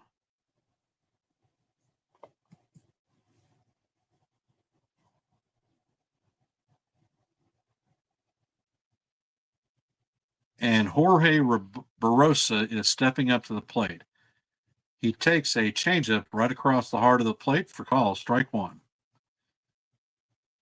Looks like Murphy has an equipment issue, so they're taking a bit of a timeout.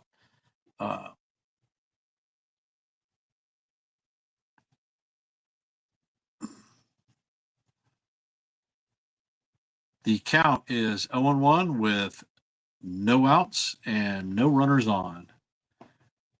Blewett has thrown 3 pitches.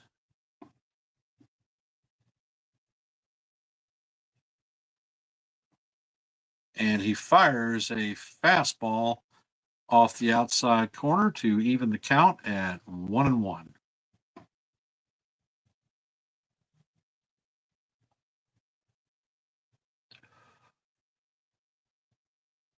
And Blewett throws a splitter that Barosa swings over the top to bring the count to 1-2. Half a meatball grinder, barbecue chicken on pizza. Interesting.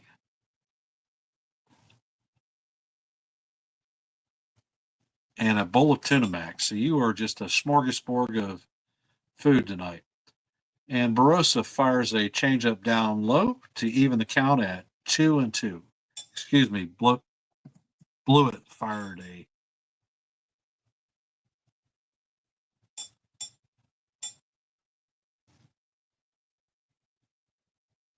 and Blewett fires a fastball that is fouled off by Barosa.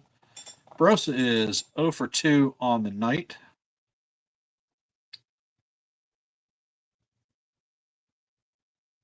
Blewett sets, he fires, and Barosa swings over the top of a slider for strike 3. Catcher does not catch the ball, but he fires to first base to complete the strikeout and to record the first out of the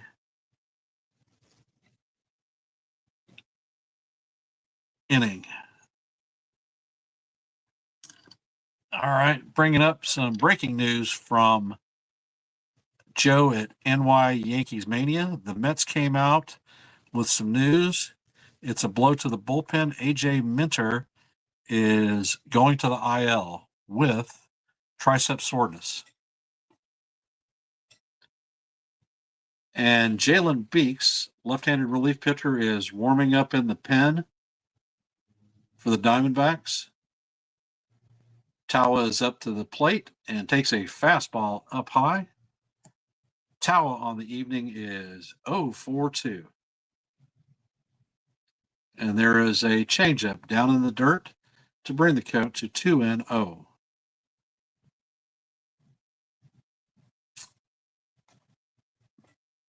Blewett sets and he fires and fastball that catches the top of the strike zone to bring the count to 2-1. This time he fires a Fastball that's just a little bit high. Brings the count to 3-1. Looks like Pierce Johnson for the Braves is warming up in the bullpen.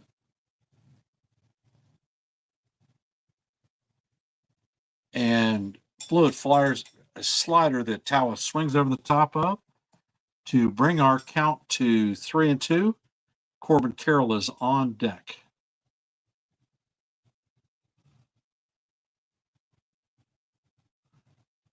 Blewett throws a splitter that the batter swings over the top of for strike 3. 2 strikeouts this inning.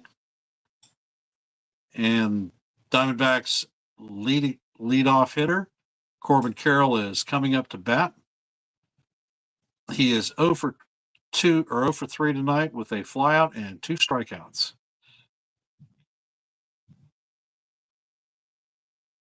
And the first pitch is swung on, missed by Carroll.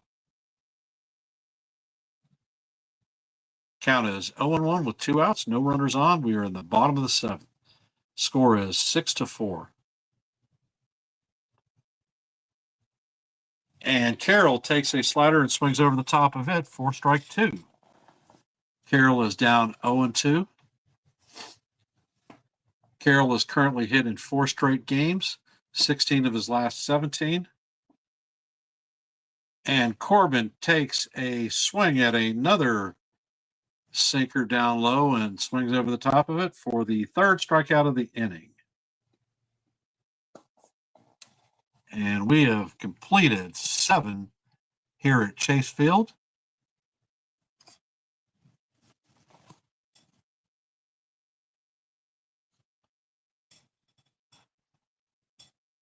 All right, bring up a couple comments. Yeah, big blow to the Mets. Ken, are you happy with the Chief draft? They went where I thought they would with offensive tackle, some defensive help on the line. I thought they would have gone higher in the draft for a wide receiver since one of our kids is looking at a possible suspension for his crazy bullshit driving down in Texas last offseason. And a comment from Cold Italian Pizza. So you think the Yankees are going to go lefty-righty platoon with DJ and Cabrera at third base? Honestly, I don't think they're going to start out that way. DJ has gotten older. He's been hit. He has a history of injuries as of recently. I think he's better served as a utility player, playing 3 or 4 times a week. He has the skill set to play at first. He has the skill set to play at third and at second. So don't believe that he has the range for shortstop anymore, but I can see DJ being a platoon guy.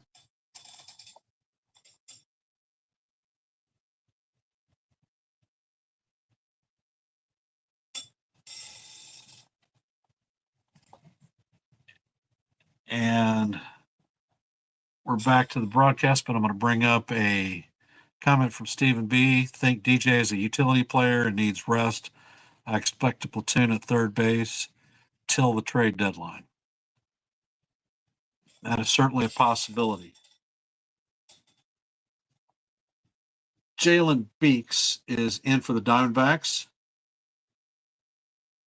He's up and he fires a fastball that is fouled off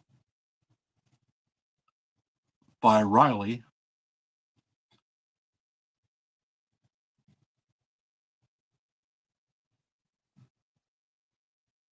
Beeks fires a 95-mile-an-hour fastball up and out of the strike zone. The count is now 1-1.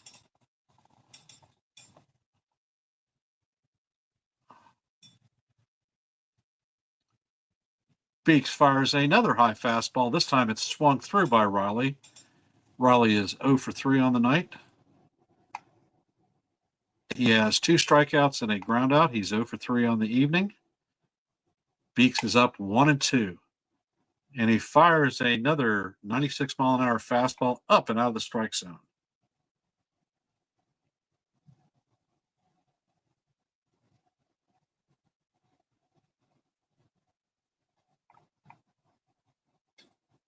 And Beeks fires a changeup that Riley swings and misses for Riley's third strikeout of the night, and to record the first out of the inning.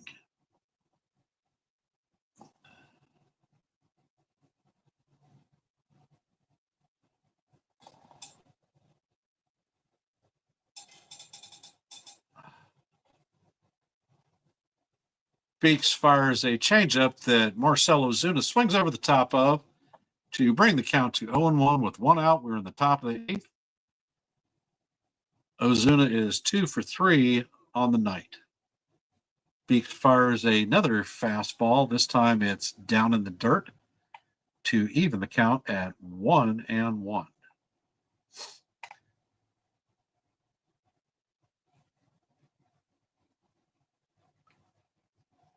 Beeks sets and fires. The ball is tapped to the shortstop. Perdomo fires across the diamond to record the second out of the inning.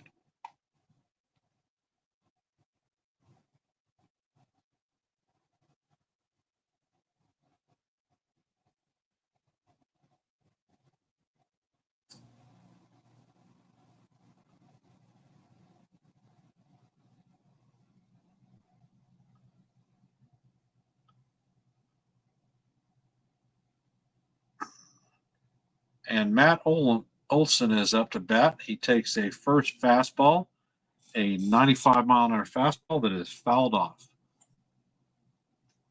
Olson is 0 for 3 tonight with a foul out and 2 groundouts. So we have a left-on-left matchup with Olson and Beeks. Beeks fires a slider down low to even the count at 1-1.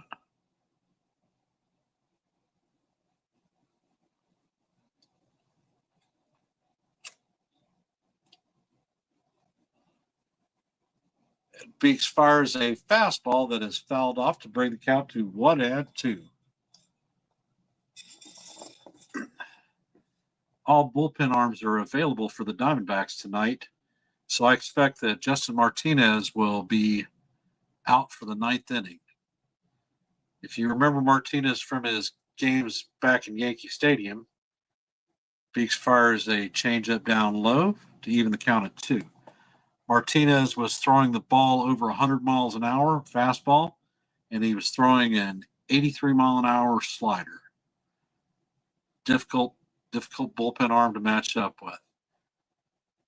Beeks fires a 96-mile-an-hour fastball that is fouled off. Count remains 2-2.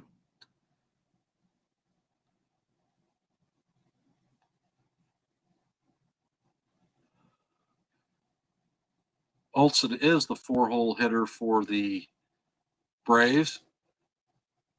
Beeks fires a fastball down low to bring the count to 3-2.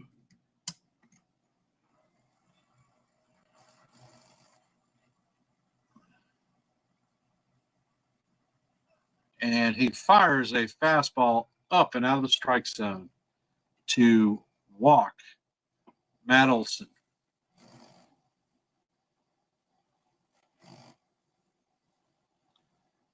And their catcher, Sean Murphy, is coming up to bat. He's 1 for 2 on the night with a solo home run and a walk. He's hitting .220 on the season with 7 home runs, 13 RBIs, and a .999 OPS. Beeks is 15 pitches deep. He's taking a second to gather himself. He fires his first pitch, sinker down low for ball 1.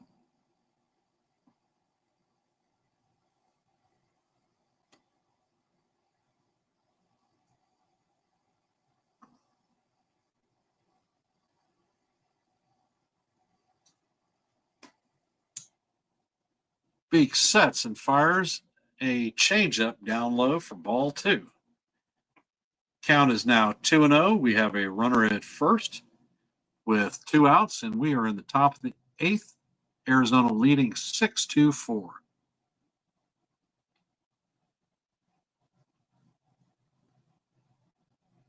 Olson fires a fastball that blows past Murphy. 96 mile an hour that is swung through to bring the count to 2-1.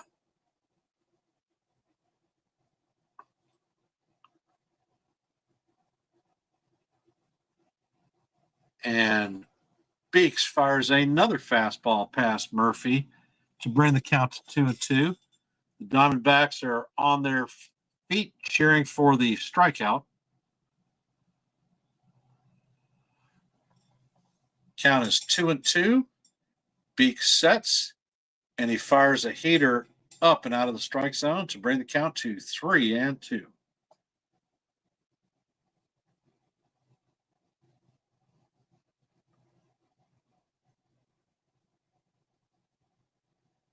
So now the 3-2 to Murphy is fired.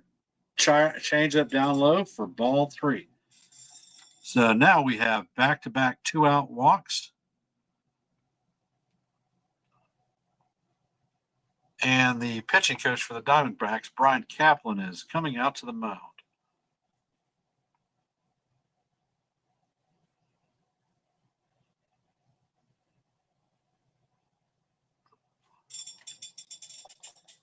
So as the Diamondbacks gather on the mound to talk strategy,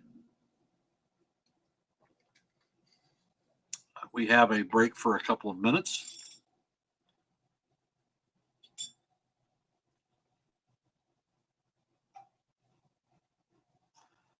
And presently, the Diamondbacks have no one warming up in the bullpen.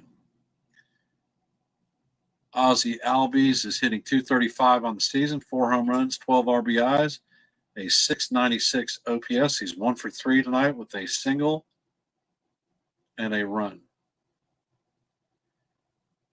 And former Diamondback Stuart Fairchild is pinch running for Sean Murphy. Runners at first and second take a good lead. And Albies hits a foul ball just down the line to bring the count to 0-1.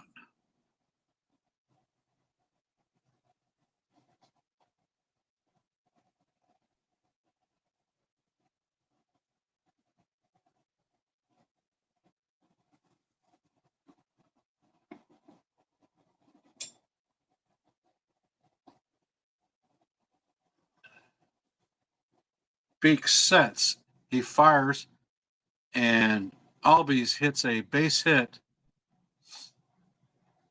And that's going to score another run. Fairchild makes it to third. Runners are at first and third with 2 outs. The score is now 6-5.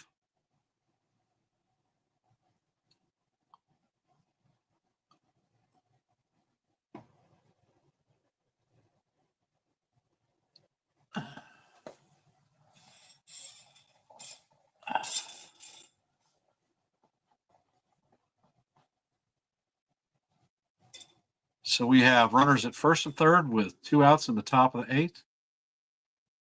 And Justin Martinez is now warming up in the bullpen. Beeks fires a changeup that's down low to Michael Harris Jr. He is 1 for 3 tonight with a single and a stolen base.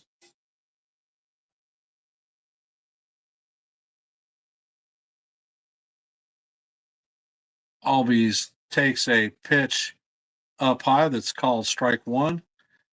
Umpire gave Beeks a gift because that ball was definitely not a strike.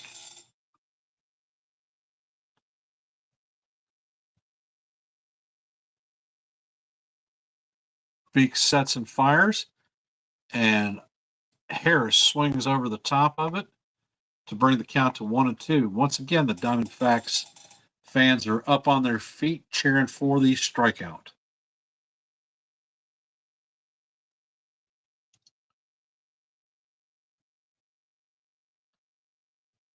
Harris steps out of the box, gathers himself. Now he's set.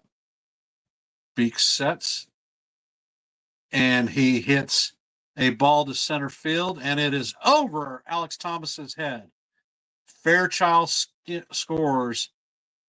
Albies will score. Harris hits a 2-run double, and Atlanta has taken the lead 7-6.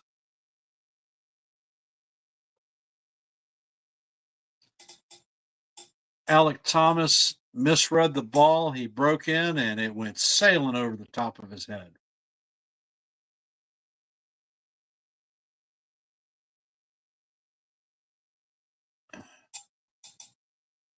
So now the Diamondbacks trail 7-6 in the top of the 8th with a runner at second and 2 outs. And White, who hit a home run his last at bat, is up to bat. He taps the ball to the pitcher, which is flipped to Naylor at first to record the 3rd out of the inning. But the Braves score 3 runs. They have 7 runs on 8 hits. The Diamondbacks have 6 runs on 5 with an error.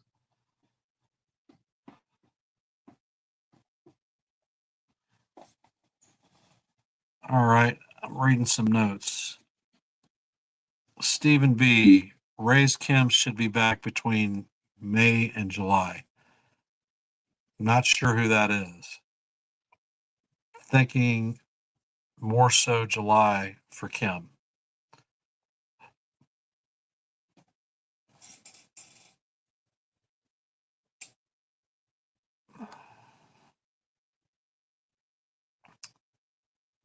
So this is a disappointing night for Arizona Diamondbacks fans, having gone down 2-0, scrapped their way back to take the lead, and then the relief pitching has not held up.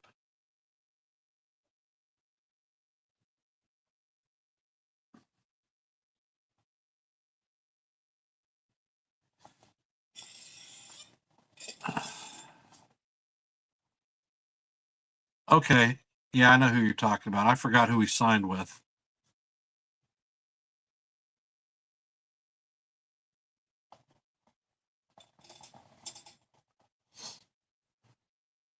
So we would have signed a guy who will be on the injured list for over half a year. No, thank you.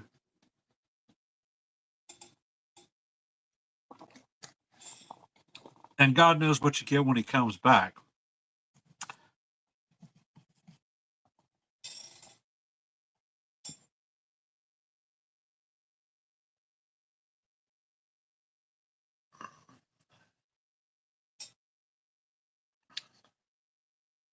And as we head to the bottom of the 8th, the Diamondbacks are playing from behind, and Gerardo Perdomo is leading off. Daysbel Hernandez is up on the bump. He has 11 games on the season, 3-0 with a 2.38 ERA. He throws a changeup in there for call strike 1 against Perdomo. Drake Baldwin, rookie catcher, takes over for Murphy after he was pinch run for. Hernandez throws a changeup in the dirt for ball 1 to even the count up at 1-1.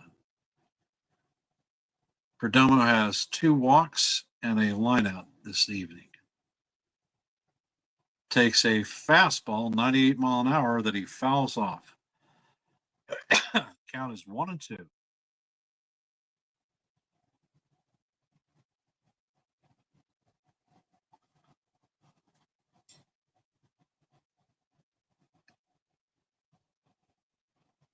And Hernandez paints the corner up and away with a 98 mile an hour fastball to bring the count to 2-2.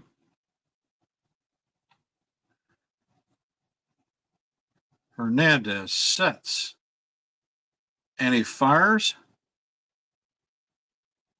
Same spot, does not get the call. So now it is full 3-2.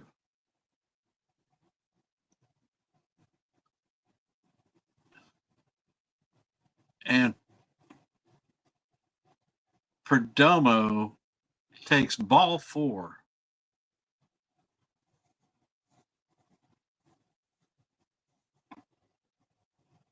So this is Perdomo's 3rd walk of the night. Pavin Smith is up to bat.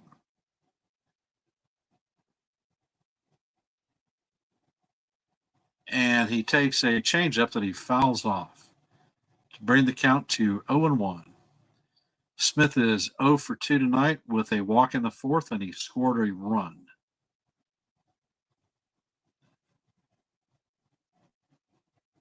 Smith, Jesus, hits a ball to the first baseman. Perdomo is hung up, and that records 2 outs.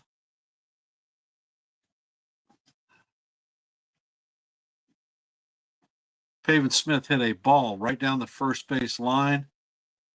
The first baseman got the ball, stepped on the bag, and Perdomo was a dead duck.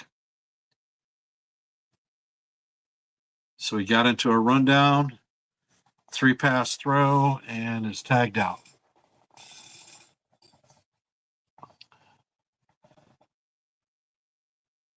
And Josh Naylor is stepping up to the plate.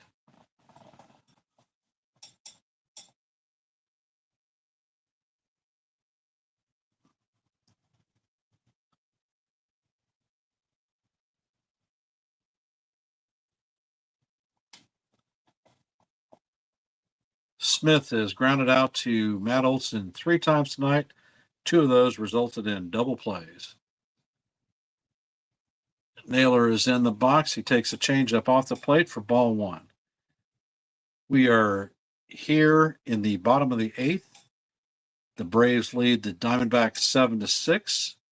There are 2 outs, and Bo Naylor, former Guardians first baseman, is up to bat, and the count is 2-0.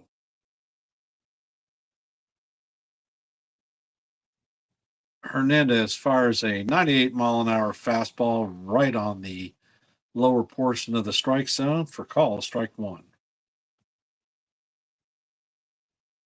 He fires another fastball down low this time, so the count is now 3-1 to Bo Naylor. And Gabby Moreno is on deck. Count is 3-1. And Naylor fouls off a changeup. It was hanging right over the middle of the plate, and Naylor wishes that he had that pitch back. Naylor fouls the ball down the line, and we're going to do it again. The count is 3-2 still.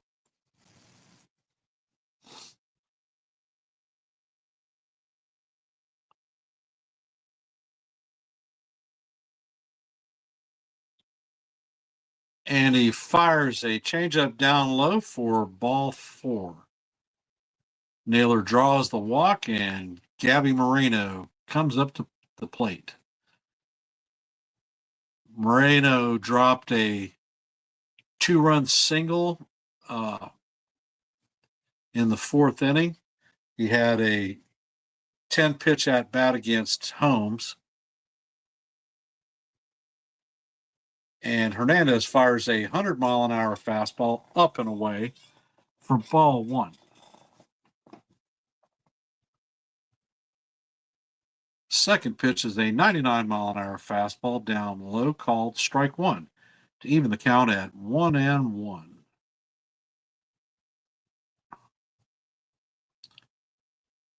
This time he throws a changeup that bounces right behind the plate to bring the count to 2-1.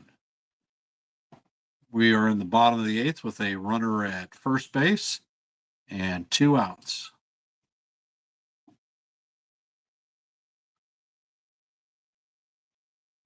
Hernandez sets, and Moreno fouls off a 99-mile-an-hour fastball to bring the count to 2-2.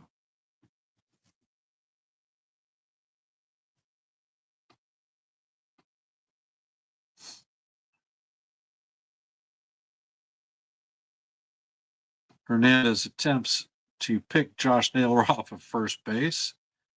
I think it was a stalling tactic because Naylor is certainly not one that's going to steal a base on him. Moreno sets in the box.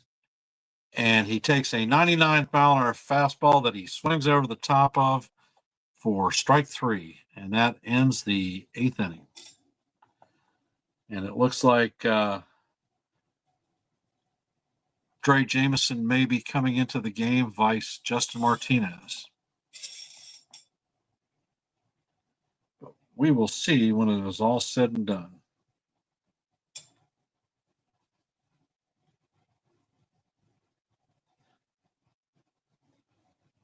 I hope that everyone has enjoyed the play-by-play for this game this evening. I've had a lot of fun calling it. Sort of sorry that Joe wasn't able to get in on the play-by-play to get some experience doing it before ahead of tomorrow's game. However, hopefully we'll work the technical issues out this evening, and we will be good to go tomorrow.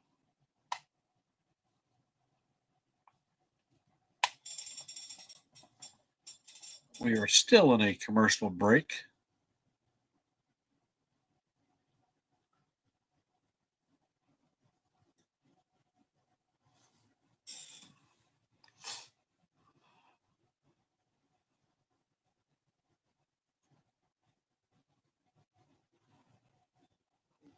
Well, Stephen B., that makes sense, being that Kim played shortstop when Tatis was on the shelf with an injury for a season. As a matter of fact, he took Tatis's job as a shortstop and put him into the outfield. And Lau is a solid second baseman, so don't see the need to move him. And it looks like Dre Jameson is coming on the mound. He's had 2 games. He is 0-1 with a 4.50 ERA. He has 2 innings pitched, 1 walk, no strikeouts. And the opponent batting average against Jameson is a 4.29.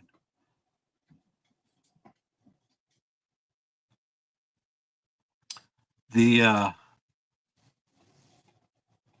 issue that the Diamondbacks have right now is their setup guy, A.J. Puck, former Miami Marlin, is on the shelf.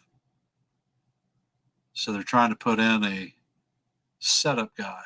And Jameson fires a fastball, 97 mile an hour, that catches the bottom corner of the plate to bring the count to 0-1. We are in the top of the 9th inning.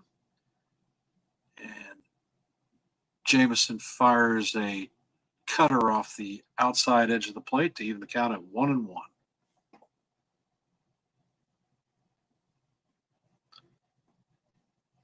Jameson fires another slider up high this time to bring our count to 2-1.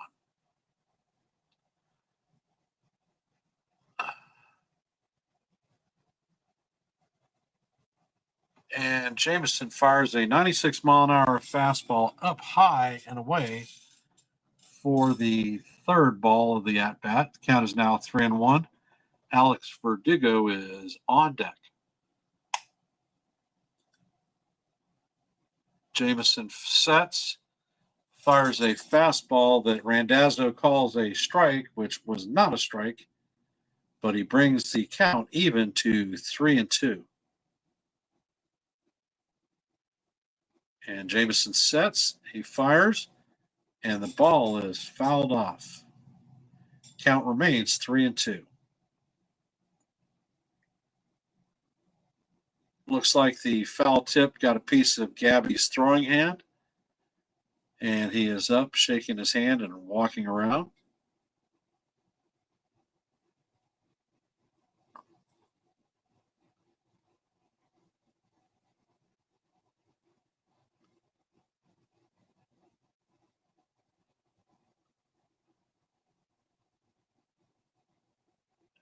And Jameson fires a slider down low for ball 4.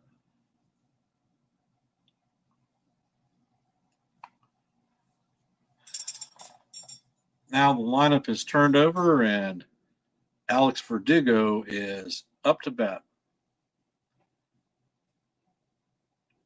And Verdugo is sporting a red Irish beard mustache. with his customary gold chain.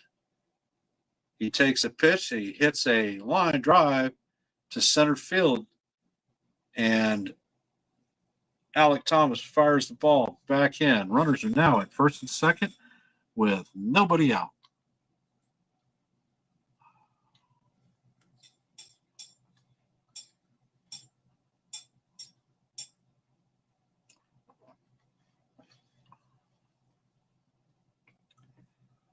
And Austin Riley comes up to the plate. He is 0 for 4 tonight with 3 strikeouts and a groundout.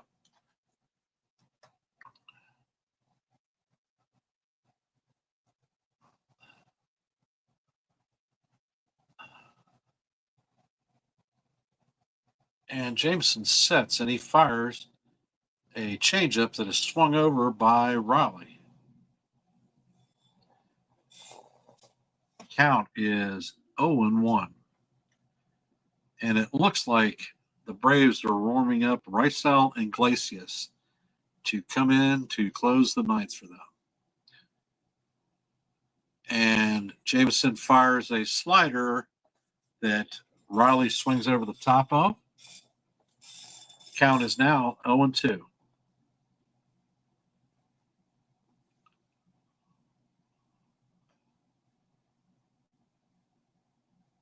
Riley fires a slider just a little bit off the plate to bring the count to 1-2.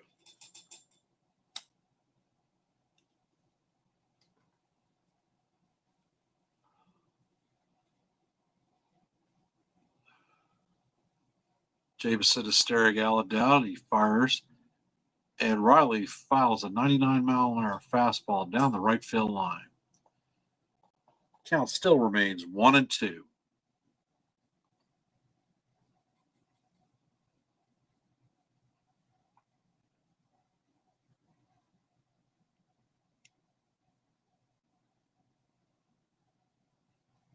And Jameson fires a slider in the dirt.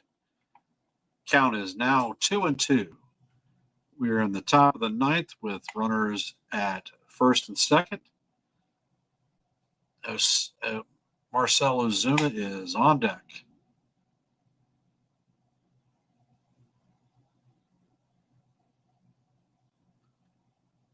Jameson fires a changeup. The ball is hit way up high in left field. Barossa camps under the ball and records the first out of the inning. The runners remain at first and second. And Ozuna is coming up to bat this evening. Ozuna is 2 for 4 with a homer and a single.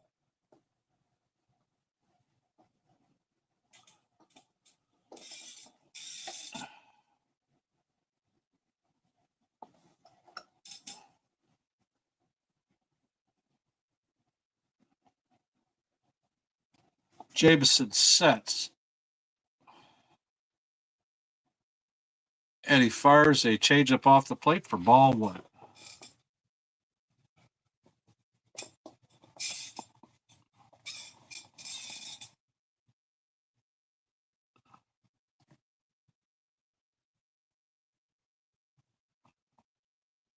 Jameson sets and he fires a fastball that ends up at the backstop, just a little bit outside.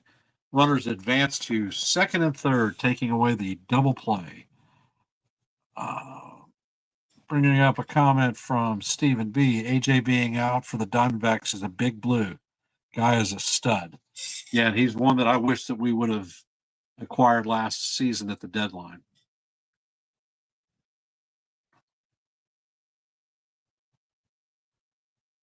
The D-backs are now forced to bring the infield in. And he fires a change that Ozuna fouls off to bring the count to 2-1.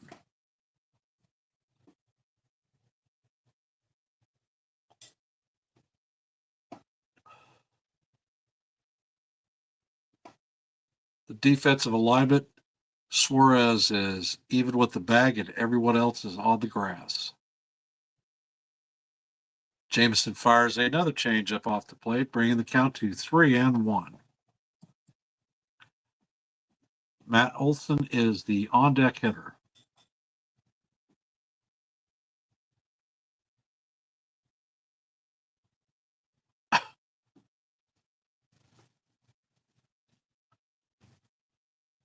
Jameson sets, and he fires a changeup up and out of the strike zone for ball 4. The bases are now loaded, and the pitching coach is coming out.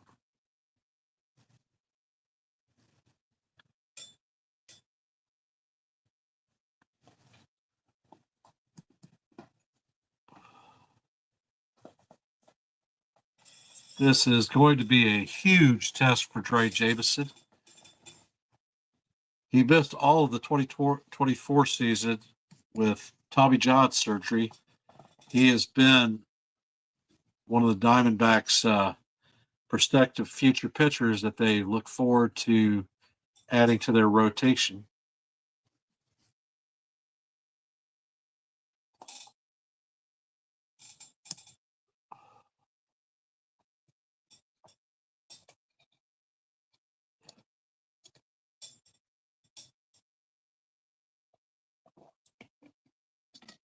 And Olson on the night is 0 for 3 with a walk.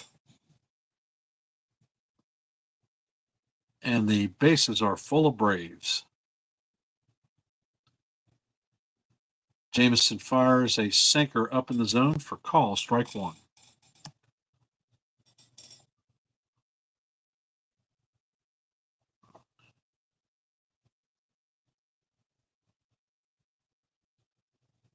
Now the infield is set back at double play depth. And Jameson fires a 99 mile-an-hour fastball that Moreno saved because it was headed straight for the backstop. Reached out and stabbed at it.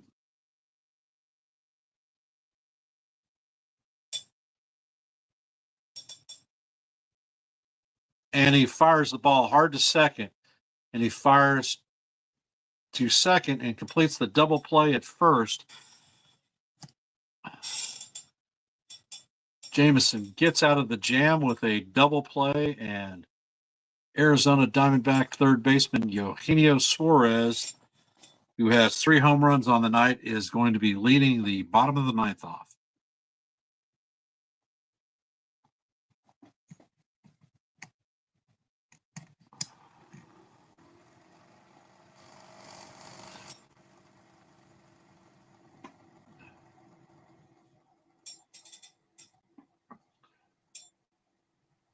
And we are in a commercial break,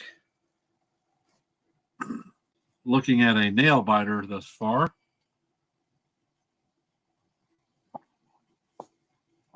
Can the Diamondbacks actually at least make the comeback to tie the game up?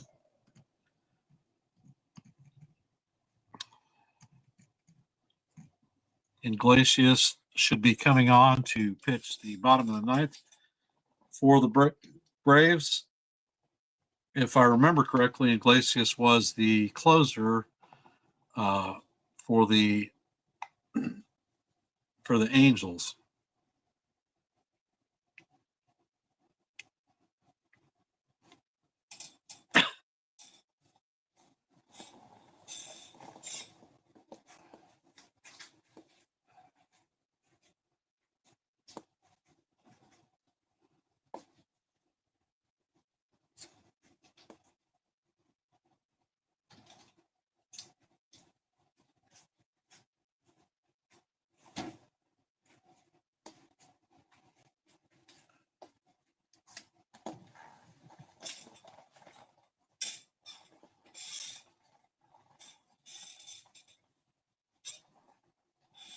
And Gino has homers in the 2nd, 4th, and 6th. And he is leading it off in the home half of the 9th.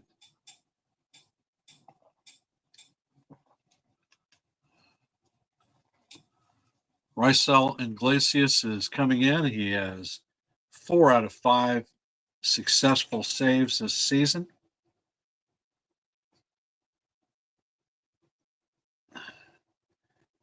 Iglesias has given up 4 home runs this season, and he fires a slider off the plate to even the count up at 1-1.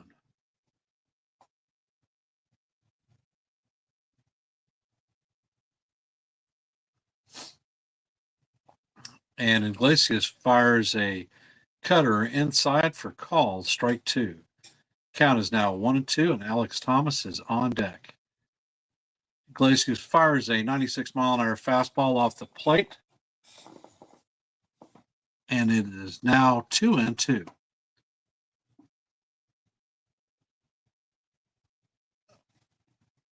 Suarez takes a slider down and away. The count is now full.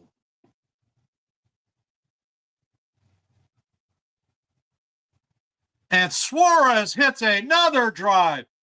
Going, and gone. Another home run, a 4-home-run night for Eugenio Suarez. The exit velocity was 106.9 miles an hour, 383 feet. So Suarez is homered in the 2nd, 4th, 6th, and 9th inning.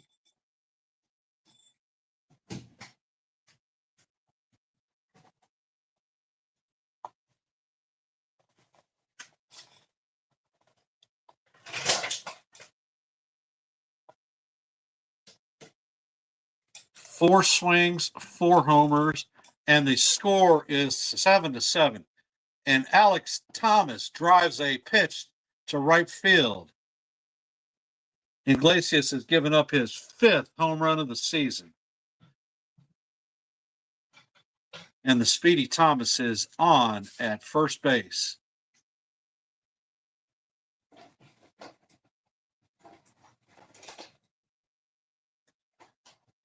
The last time the Braves had a 4-homer game against them was in 1961, and Willie Mays victimized Brave pitching that day. Barossa is up to bat, and he attempts to bunt and fouls it off. Eugenio Suarez's 4th home run puts him as the major league leader in home runs with 10. Barossa steps out of the box. He has 2 strikeouts on the evening, and Barossa pops up the bunt, fielded by Iglesias. Thomas is back to first base, so 1 out in the 9th. Tim Tawa, the second baseman, and the 9-hole hitter, is coming up to bat.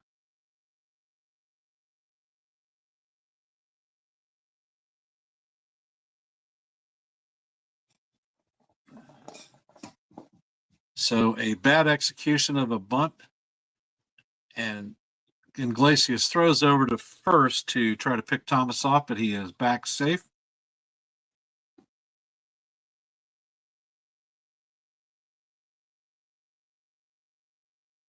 And Tawa hits a double play ball, and the Braves turn it, and now we're going to extra innings. I will bring up a comment from Stephen B. Ken, thoughts on the Yankees when all relievers get back healthy and Stanton and Rice situation? I think that when all our bullpen guys are back, we're going to have and if Devin Williams pitches to form, we'll have the strongest bullpen in baseball.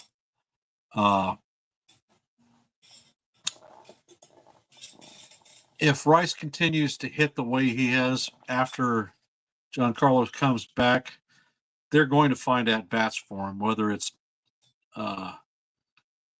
DHing him, playing him behind the dish, or giving Goldschmidt spells at first base.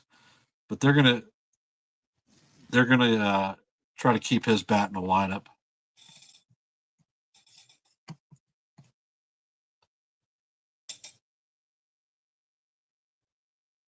So hence, we are going to extra innings. Not sure which pitcher will be up on the bump for the Diamondbacks. Are they going to bring their closer in, Justin Martinez?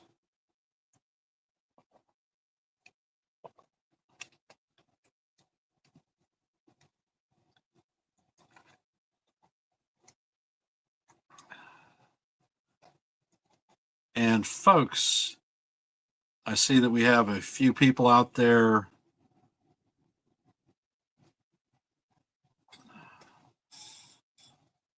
All right.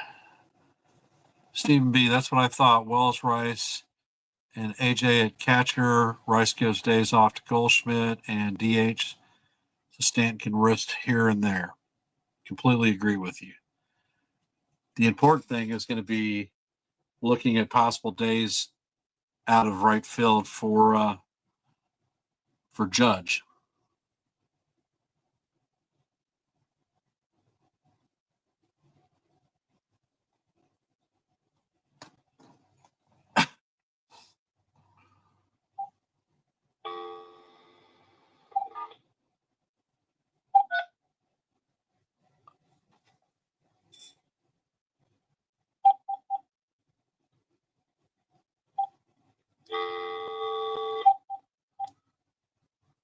Matt Olson is up to bat, and he takes the first pitch from Justin Martinez up, and he fouls it off.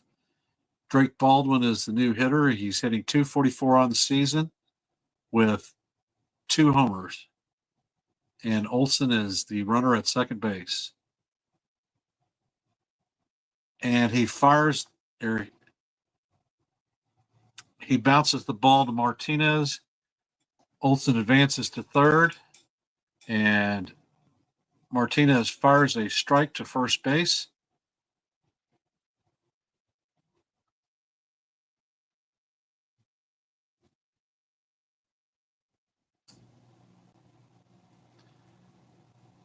So the Braves have a runner at third with 1 out, and Ozzie Albies is up to bat. And Martinez drops a split that bounces all the way back to the backstop, and Olson trots in home to score the 8th run of the game for the Dodgers.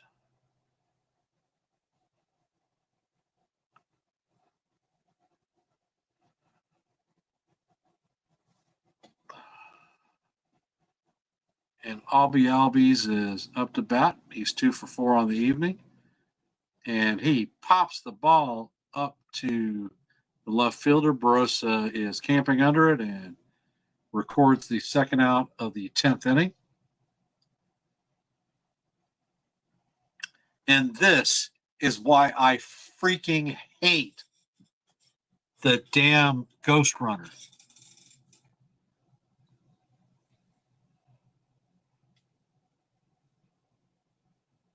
Michael Harris II is stepping up to the plate, and he takes a 100-mile-an-hour fastball up and out of the strike zone for ball 1. Dylan Lee is warming up in the Atlanta pen to come in for the bottom. Martinez fires a 98-mile-an-hour fastball down low for ball 2.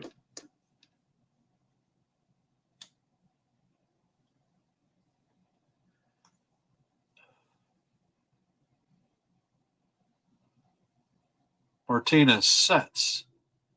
He fires a cutter inside for ball 3. The count is now 3-0 on Harris. Eli White is on deck, and he homered in the 7th to start this comeback for the Braves. Martinez walks Harris on 4 straight pitches.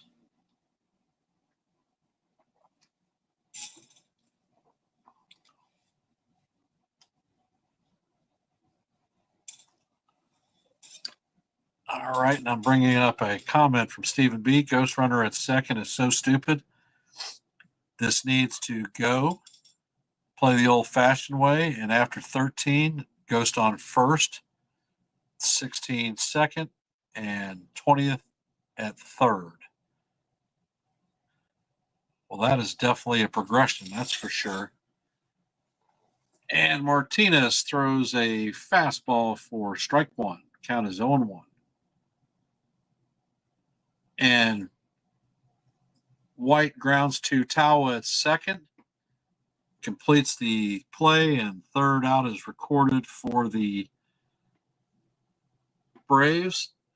Diamondbacks are coming up to bat in the bottom of the 10th, down 1 run.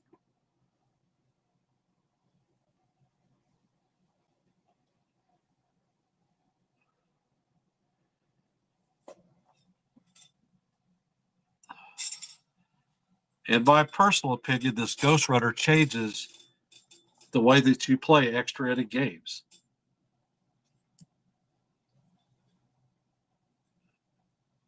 Essentially, you have a young pitcher who throws a wild pitch, scores a run. Runner starting out at second, gets moved over on a good situational hitting shot, and then garbage scores the runner. Not a fan.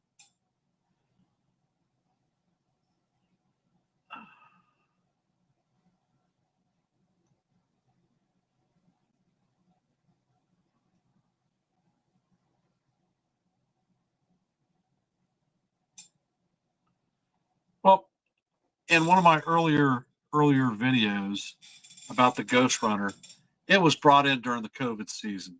I can understand why they did it, but I don't see a need for it now.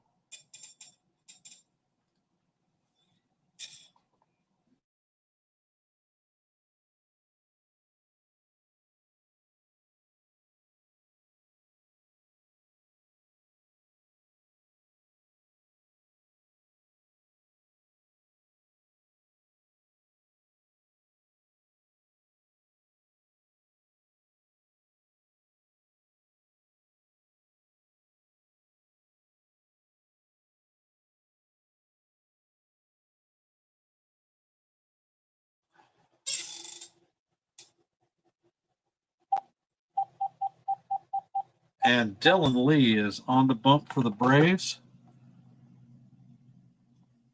Corbin Carroll is up to bat. Tawa is at second. Carroll is 0 for 4 with 3 strikeouts tonight. And Lee throws a slider down low for ball 1.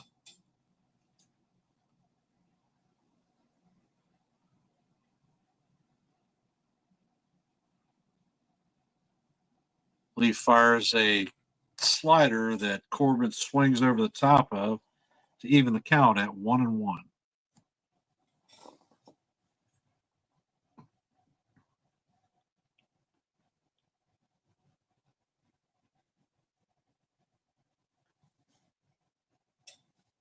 And the ball is down in the dirt for ball 2. The count is now 2-1.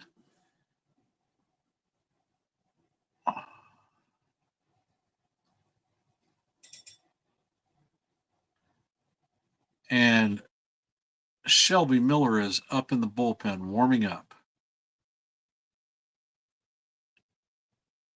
Carroll pulls a foul ball to even the count up at 2-2. Braves are up 8-7. We are in the bottom of the 10th inning with a 2-2 count, and Tim Tawa at second with as the Ghost Runner. Gerardo Perdomo is on deck.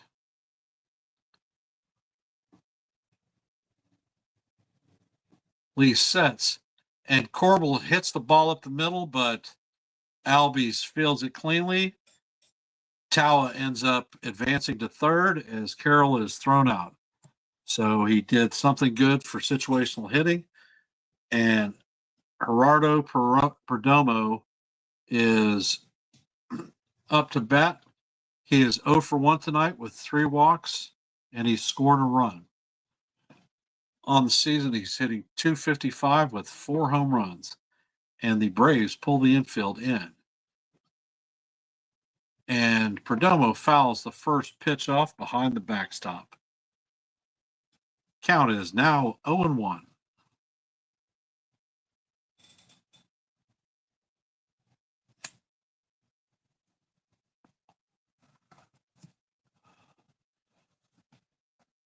Lee sets. He checks out the runner and fires at Perdomo.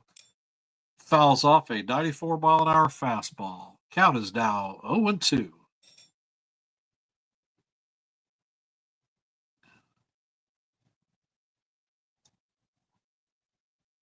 The tying run is 90 feet away with 1 out. And Lee fires a fastball up and out of the strike zone for ball 1. Count is now 1-2 with 1 out and a runner at third base. We're in the bottom of the 10th, and it is 8-7. And the 1-2 is hit directly at the shortstop. Allen looks back Tarwa and completes the play at first base to record the second out of the inning.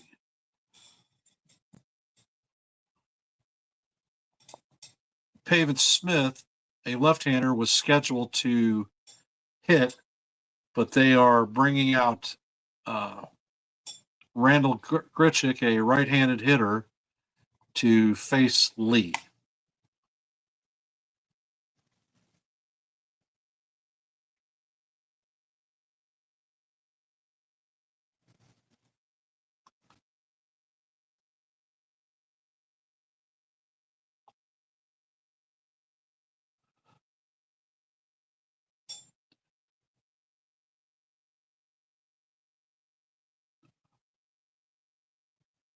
Lee fires. Gritchick bounced the ball to third base, and Gritchick beats out the ball.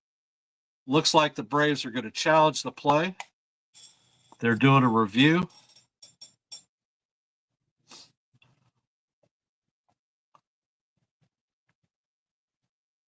On the play, Tim Tallwood did score.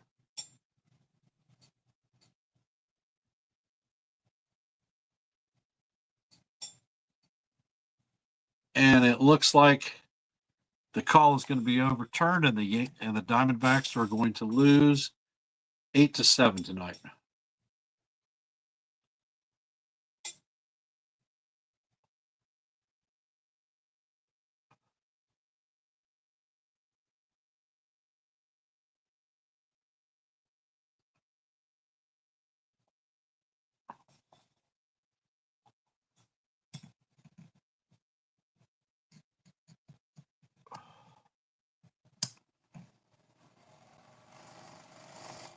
And the review is back. The call is overturned, and the runner is out at first. So Atlanta wins the game 8-7. I want to thank everyone who took the time to watch this stream tonight, the play-by-play. Enjoyed calling the game for y'all, and hope to see you tomorrow during game 1 of the Jays versus the Yankees. If you haven't, please hit like and subscribe if you are not. Answer a couple of questions here.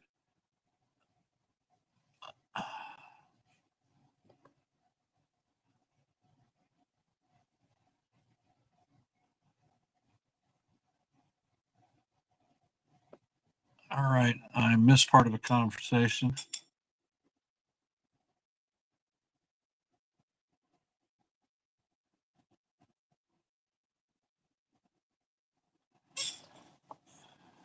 All right, I am going to end our stream for this evening. I appreciate everyone watching, and have a good night. And we will see you tomorrow.